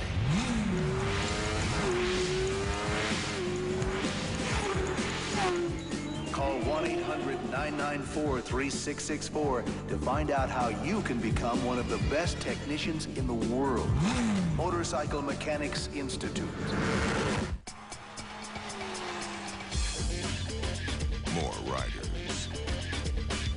More classes. More championships. More than ever. Suzuki. Rising stars to superstars. Funny Car Champion John Force and RPM Tonight's John Kernan teach little Kenny to slow down and learn. A true motorsports fan watches RPM Tonight for all the details. That a boy, Kenny. Remember, to know is to love. Here at Troy, Ohio, Ricky Carmichael comes off his 9th win in 15 motos. Number 4 in the Kawasaki, on his way to defending his championship in the 250 motocross scene. But there are concerns about his condition. As we approach the second moto, let's find out from Davey Combs. Down here on the starting gate for the second 250 moto, we tried to get a word with Ricky Carmichael, but when we walked over to say something, he kind of shrugged us off. I could tell by the look in his face he is not feeling good. The heat is just coming down right now, and I don't blame Ricky for not wanting to talk. However, he's got a championship to win, so he's going to try and race, but even though the second moto hasn't started yet, Carmichael looks like the first victim of the heat here at Kenworthy's. It was a tremendous first moto with all kinds of interaction. As we see here, Kevin Windham holding off Sebastian Tortelli for second place right behind Ricky Carmichael. And in this heat and humidity, it takes a toll. You've got to replenish the liquids and cool off the body. See all that water sitting on the ground? He's got to drink all that. Plus, he's replenishing the electrolytes right there with that Gatorade. That was between motos, and right now the riders of the 250 class are on the cement pad warming up the tires. That's David Villeman, 934. Most of the Europeans having reservations about the cement pad. They're just not used to them in Europe. Only time I ever started on it was at Southwick, and I never got a start inside the top 20. Then I raced on cement in Japan. Got hole shots every time I raced there. So I don't understand that. Something to do with Japanese cement, I guess.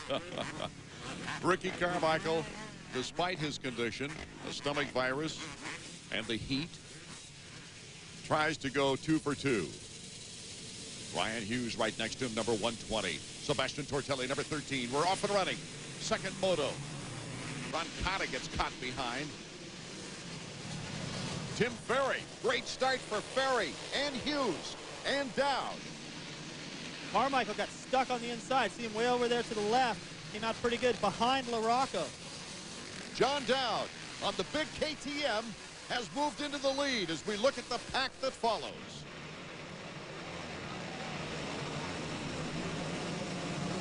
That's the last thing Carmichael needed, was to get a not much better than a mid-pack start.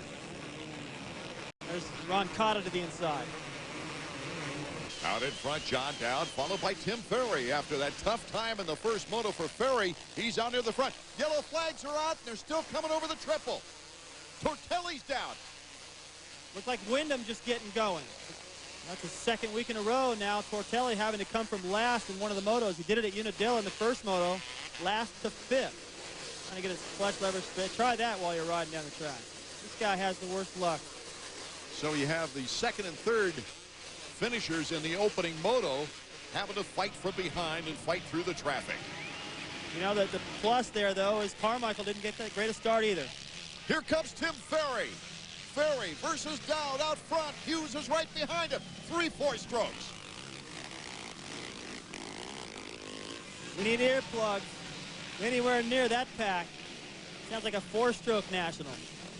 So Tim Ferry not letting that first moto bother him.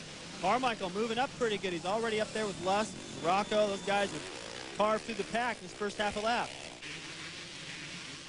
There's Dowdy 16 and Hughes 120. I'll tell you what, I feel sorry for the guy in 4th. He better be wearing a chest protector. Ryan Hughes now starting to make a move on John Dowd. Here comes Hughes. Rhino doing the job. You know, we thought he pulled off or went back to the mechanics area in the first moto. No, he stayed out there for a 13th place finish. Typical Rhino. It didn't look like he was going to continue the race. He really had his bell rung heavy. Well, he faked Davey out. Davey thought that he's out for the moto. I kind of did too. He still continued on the track. He had no goggles, but he hung in there. I'll tell you, he's one of the tougher guys. He has no trouble with the heat. He lives in Temecula. He practices in the heat, the hottest time of the day on purpose. Ricky Carmichael also with that humidity in Florida gets plenty of hot, damp practice time. Well, it's not really the heat that's bothering Ricky. He's got a problem, and the heat's just making it worse. We'll be right back with more action on the final moto.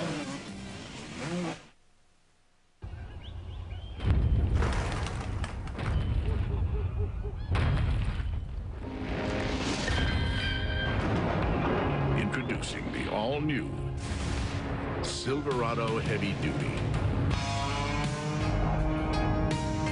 The most powerful heavy-duty pickup you can get. Silverado Heavy Duty. More truck from Chevy.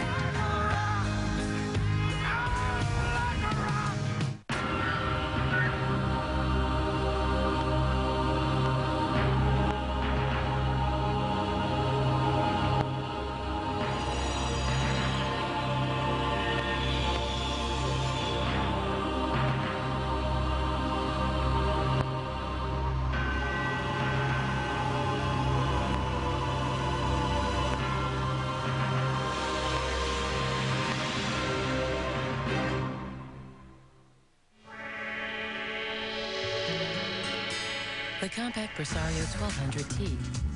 With an Intel Celeron processor, TFT display, 128 megabytes of memory, and JBL Pro audio, it's one smart investment. And at just $9.99, it's also incredibly affordable.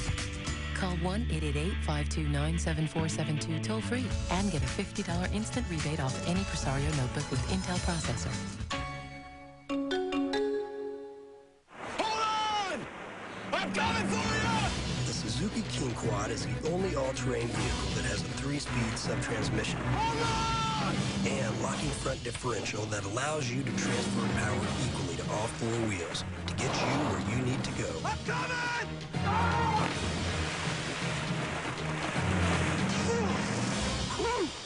I almost lost you there. The King Quad from Suzuki. Welcome back to Troy, Ohio in our second 250 moto. Ricky Carmichael, the defending series champion, is making his way now up to 6th place. Let's check into the pit area now with Davey Combs. Davey? I caught up with Eldon Baker down here in the pit area. Eldon works directly with Ricky Carmichael. Eldon, how is Ricky's condition? Davey, we've got a few problems. He's had some stomach cramps and a very bad upset stomach, and obviously lost a lot of fluids. And it's a big concern. He was struggling to basically get on the bike for the second moto, and I mean, he's a true champion, so he's going to try and go out there and do the best he can, but it's a tough situation. You know, he ain't got a lot of fluids inside him, and we know it's going to be a close call to see if you know, he runs the race, and obviously if he's going to try and hang in there. Points are a concern, so we're just going to see how it goes. Thanks, Eldon. Thanks, David. Incredible. Just as he's talking about Ricky's condition, he blows by LaRocco and has got Lusk next on his list. You know, Ricky's the kind of rider that just will have a problem and he won't be feeling good in the pits, but he'll go out there in the race, put it all behind him, get the race over with. He'll be ducking for the roost right there from Ezra. And then after the race, then he'll deal with the problem. I love the line in whatever movie that was, Arnold Schwarzenegger, the guy in the movie, big tough guy, he goes, I ain't got time to bleed. That's Ricky. He doesn't have time for problems when he's out there on the racetrack. Ricky's actually in good position for the overall because second and third in the first moto are way back there. Watch this. Ezra Lusk just landed in front of Ricky under power on the downside of that double and shot a roost up in Ricky's face. He knew that was coming and ducked for it. Sometimes these guys do it on purpose, right here. You could do it right there. Give somebody a face full just to get them off your tail. I used to do it on purpose a couple times. If somebody irritated me a little bit or was bothering me, give them a face full and get a little breathing room. Of course, it's coming back to you someday. You know that. Two old friends, quite likely changing teams next year. Lusk to Kawasaki and Carmichael to Honda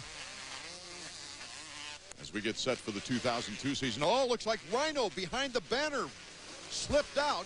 He was in second place. That moves John Dowd up to second. These guys are in the battle for third. And like you said, Art, it's possible. Oh, look at Ricky. Just shoots off that jump. Bar to bar we go. Who's going to come out of it in the corner? Carmichael moving toward the inside with Dowd up in front, and Carmichael a great move on Ezra Lusk. And going into the shadows right there, just slammed into that berm. Lusk has got to be back there going, I can't go much faster than this.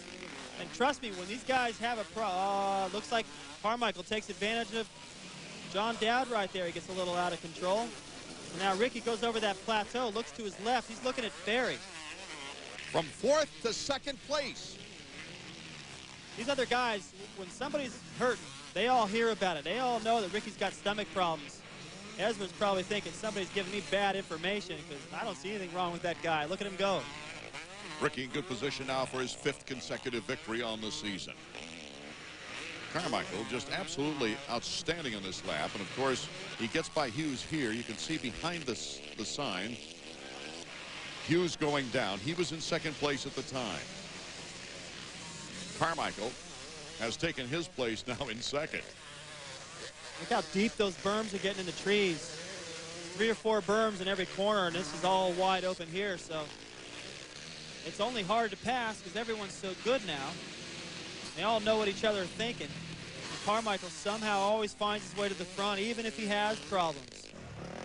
would actually be the 4th consecutive year Ricky Carmichael has won here at Troy. He won in 98 and 99 on a 125. Tim Ferry has checked out. He's our leader. Loudon Motorsports proudly features Honda motorcycles, scooters, and ATVs. Their large 2-showroom facility in Leesburg is jam-packed with new and used bikes as well as parts and accessories. Check out Honda's awesome machines at Loudon Motorsports, including the new fuel-injected CBR 600 F4i and the largest V-twin engine ever made, the Honda 1800 VTX Cruiser. Whether your passion is sport bikes, cruisers, or dirt bikes, Loudon Motorsports has a Honda for you. Motorcycling is exhilarating, and Loudon Motorsports strives to make your whole purchasing experience the beginning of the fun. I remember the days when service meant something. For home heating and cooling, ME Flow knows what customer service means. I remember when people had the experience to get the job done. ME Flow meets the Lennox quality dealer standards. I remember when I could rely on a company for years. Lennox has made quality products for over a century. I remember when I could get a good haircut. How about a cap? Lennox, one less thing to worry about. The yellow one is Pikachu. He's a Pokemon. Then who is Digimon?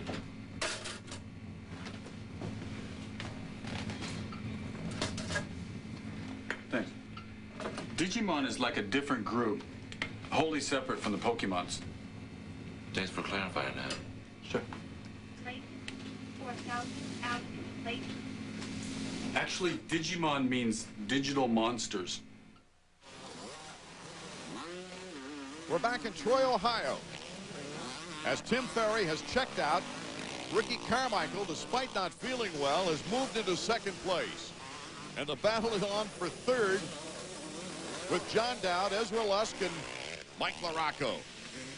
LaRocco with a good position on the outside. That's number 16, John Dowd. It seems like, it looked like Ezra had that. He didn't jump the plateau on purpose.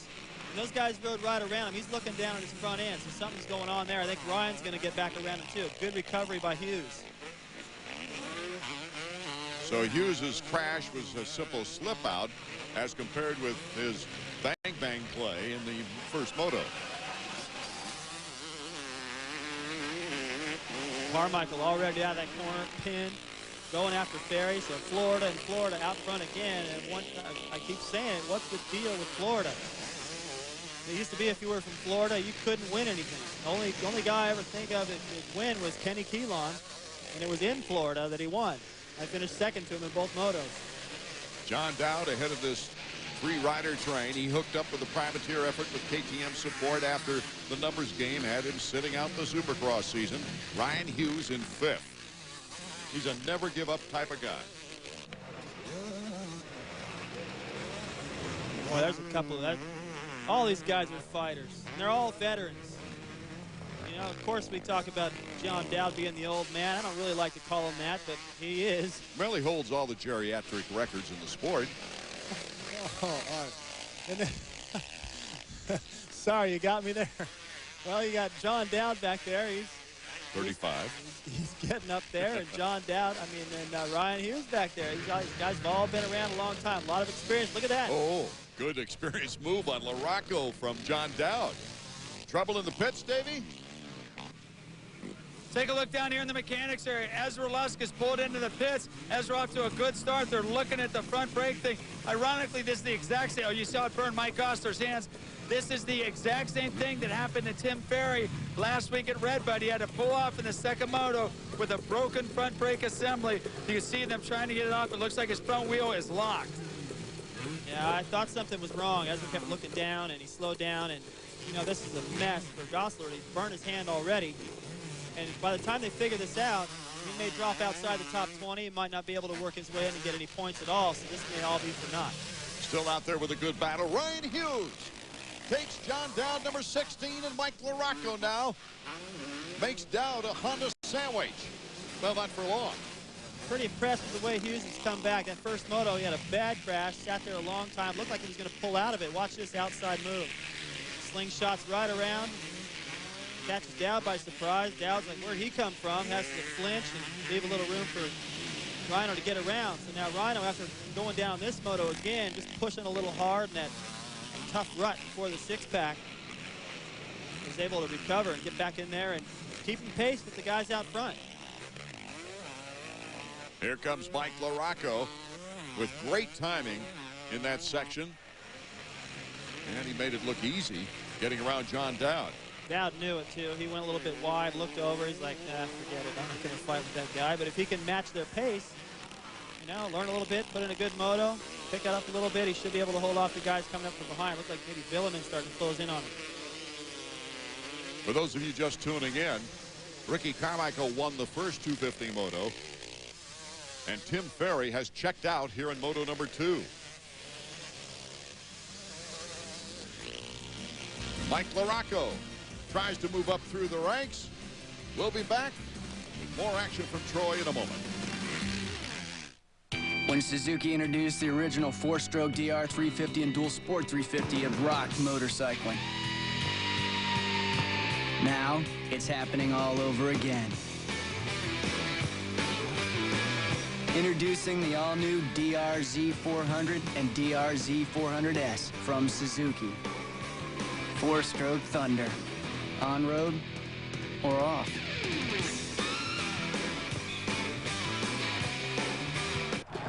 Rated everyone. I know I'm not the one you thought you knew back in high school. Never going, never showing up when we had to. Attention that we crave, don't tell us to behave. I'm sick of always hearing at your age. I don't want to waste my time. ESPN Deportes está aquí. Ahora ESPN es en español. Los domingos por la noche no se pierda Major League Baseball y muy pronto la NFL y boxeo. ESPN Deportes, los domingos a las 7:30. Tonight on ESPN Classic, when a quarterback is taken out of the game too soon, You guys made a mistake. he must find a way You're gonna put me into the body of another man? to make the comeback of a lifetime. Academy Award winner Warren Beatty stars in a real classic. Heaven Can Wait. Tonight at 9 Eastern, 6 Pacific. Only on ESPN Classic. To get real, call 1-800-CLASSIC today.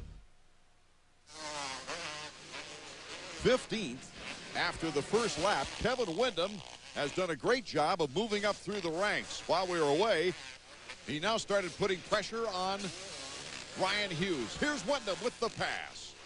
Got to hand it to him. Beautiful move, too, to be able to get into the inside, still triple through that rhythm section from the inside. Not that many guys able to do that all the time. It's getting slippery there, but Windham's so good on the hard pack. I'll be taking advantage of a little bit of the energy spent by Hughes trying to recover from his crashes. You know, Ricky Carmichael's not that far away from our leader, Tim Ferry, now. It's unbelievable. He doesn't need to win that for the overall, but he is charging so hard, and you got to hand it to him to be feeling as bad as he is. I said at the beginning of the moto, he doesn't worry about the problems when he's out on the track, but he'll feel it when he's through. Windham behind Mike LaRocco, and that's Ryan Hughes. Windham is moving up toward near a podium position in the overall. Well, now Ryan has an opportunity to learn a little bit. Get up there with Windham. He passed him towards the end of the moto at Unadilla. Maybe he can do it again here. I don't know. Windham came from pretty far back. Windham's had a good consistent season, despite only 2 podiums here in the motocross year. There's Sebastian Tortelli making the pass on Roncada. So once again, Tortelli, after crashing early, is coming back with a vengeance. Oh, you see him hit the face of that jump in those ruts. Started into a nosedive, and that's why it looked like a ski jumper right there. He moved all the way forward, really revved the throttle to try to keep that front end from dropping too much. Tim Ferry, our leader, trying to hold on as he knows Carmichael's gaining on him. Watch his timing through here. Triple, no problem. Clean. Triple again. Just doubles the next set so he can triple into the corner, make that berm. He's doing everything right, so he doesn't have to charge real hard as long as his timing is good. He looks so more patient than he used to be. Here's David Villeman now. Another battle between Frenchmen. Sebastian Tortelli, number 13, Team Honda. You see Windham just going off that jump right ahead of him, so Tortelli has matched Windham's pace as they've come through the pack. This is... Oh, Tortelli doing a great job. A lot more aggressive than Villeman right now. This is the part of the race, the second moto. You're the most tired you get during the day. Villeman, I think, doesn't have quite the fitness that Tortelli has. Starting to pay the price now. Right behind those two Frenchmen, you got another one in Roncada. Those guys running all together. Let's check in once again with Davey Combs. Right now, it's pretty obvious that Ricky Carmichael is the most successful 250 rider in motocross. I'm starting to think he might be the luckiest as well. For the third week in a row, Carmichael's been the benefactor of some really bad luck from his opponents. Right when Ricky's sick, and we know he's very sick right now, the two main threats to him, Kevin Windham and Sebastian Tortelli, crashed on the first lap. That means Ricky's going to win his third straight national, fifth straight national actually, the third straight by luck. And again, who would have thought this? Ricky Carmichael, once the most inconsistent of riders, now the most consistent of all. Good point, Davey. With the win today, RC would win his 14th 250 motocross victory, passing Jeff Ward on the Kawasaki all-time 250 list. So he would have both the 125 and 250 motocross titles at Kawasaki. What record doesn't he have? Oh, Sebastian Tortelli. Well, this doesn't look good. He's out of it. A referee would call the fight right now. He doesn't even know what's going on. Oh, I hate this for him, you know. This guy's had so much bad luck. He tries so hard. This isn't a guy that crashes because he doesn't know what he's doing. This is a guy that works as hard as anybody. He's got Jeff Spencer. He's got coaches. He's got everything he needs. And a great record behind him. I hate to see it. I can't stand seeing that happen to guys like this. We'll be back with more action from Troy, Ohio after these words.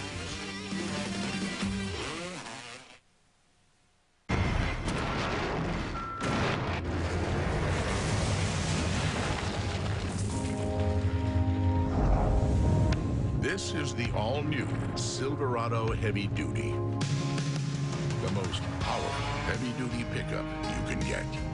And the 2001 Motor Trend Truck of the Year. Silverado Heavy Duty. More truck from Chevy. The deepest canyons. The biggest dunes. The tightest trails. This ATV is built to go just about anywhere you want to take it. And it doesn't matter if it's your first time or you've been riding for years. There's no other ATV like it. The Honda Sport Trax 250EX. It's all things to all terrain. Internet is here to wish good luck to all ESPN.com Fantasy Football League participants. Go use guys. Beautiful. It's ESPN Fantasy Football 2001, the classiest fantasy football on the internet. It's pre.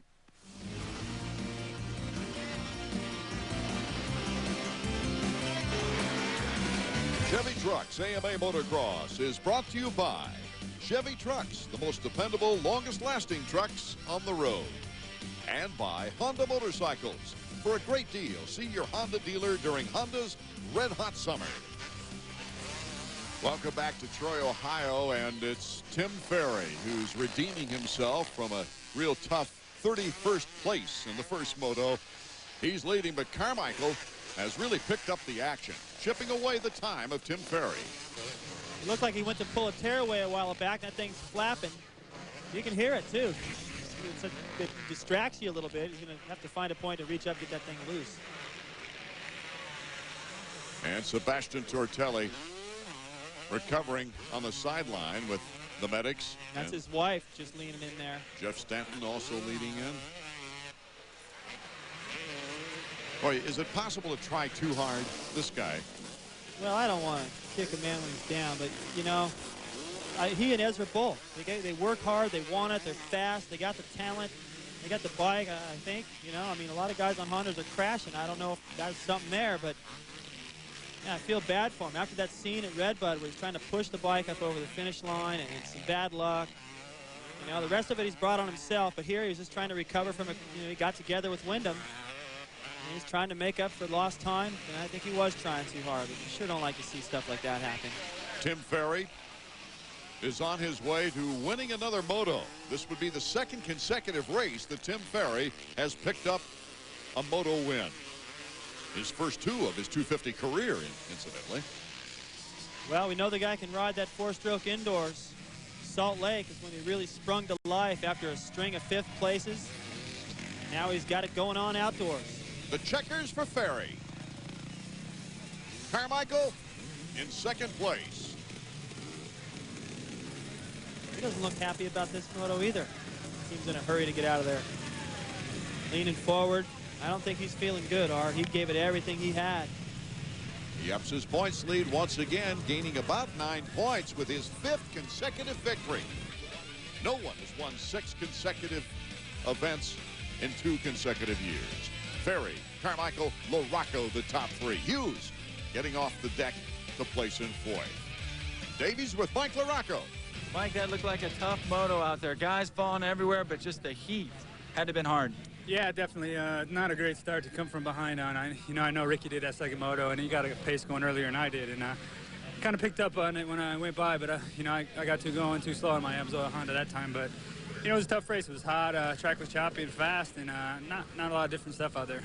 You came up through really well. Do you feel like you can take this into Washougal next week? Yeah, I feel like I've been riding pretty good all year. I'm still searching for that wind, and definitely going to put my Doc Martens Honda as far up on that podium as I can get it. I'll give it what I got. Go get a drink. Mike LaRocco's best overall finish on the season. A second place behind Ricky Carmichael. Kevin Windham also on the podium. Tim Ferry came back for 8th overall. He's got that win in the second moto. Let's go right back down to Davey Coombs. Well, Tim, you look a lot happier than you did last time we talked to you. Yeah, I was a little disappointed after the first moto, but that's the way it goes, and I was kind of used to it, I guess, after Unadilla, but I knew that I had the speed to win, and Carmichael definitely put a lot of pressure on me that time. You got a moto win last week at Unadilla, and then you broke in the second moto today. It happens just the reverse. How can you tie 2 races together? I don't really know. I think, I'm pretty much, there to win overalls, and just things that I can't help, my team can't help, and my mechanic, nothing that he's doing wrong. It's just, the way it happens, rocks, and, the ruts were a little bit deep that first moto and just hurt my radiator off. So, there's nothing I can do about it, but hopefully Washougal's treated Button really well in the past, and we'll go there hopefully and try to win. Kevin Windham, second in points behind Ricky Carmichael, took a 3rd place in the overall situation today, but Ricky Carmichael gains points. 48 points, that's only 2 points shy of a 2-moto lead on Kevin Windham for that championship. Davey Combs is currently with Kawasaki team manager Bruce Schoenstrom to check out on Ricky's condition. Davey? I'm down here in the Kawasaki Chevy Trucks pit area with team manager Bruce Schoenstrom. Bruce, what's Ricky's condition? He spent himself in the first moto. He had to ride really hard with Kevin Windham, put in a great ride, and he did the best he could to recover for the second moto. But he's, he rode great both motos and gave his heart everything he had. Was there any doubt that he would ride the second moto after that first race? No, not at all. He was just trying to, save himself, and the heat's pretty. It's probably one of the warmest days we've had all year, and I think that he had to put in so much effort the first moto, as did Kevin and some of the other guys, that it took a lot out of him, and he was trying to save himself and make the best effort for second moto race. Well, congratulations on his 5th straight win for you and Kawasaki. Thank you, guys. Headed down the home stretch of the season now with Ricky Carmichael a near 2-moto lead as we head to the Cascade Mountain area in the state of Washington. Washougal. And he could become the first rider in American motocross history to win 6 consecutive events in 2 consecutive years. Talk about consistency. Talk about toughness today. Just terrible stomach cramps, both motos, and he still pulled off the win and padded his points lead. Ricky's dominance in the 250s is in big contrast to the 125s, where Travis Pastrana's 44-point lead has dwindled in 2 races to only 8 50s. Big contrast to the 125s, where Travis Pastrana has lost 26 points in the last 2 races. Beautiful facility here. If you got a camera, take a picture of this place because it doesn't get any better. And the dirt looks good as well, but underneath that inch of loam, it's pretty slippery. Let's check in now with Davey Coombs for a closer look. Here's how it looks in the first turn here at Washougal. All new start, second gear, no concrete. That means you come off, it's hard pack, but it's real sandy. Very short shoes.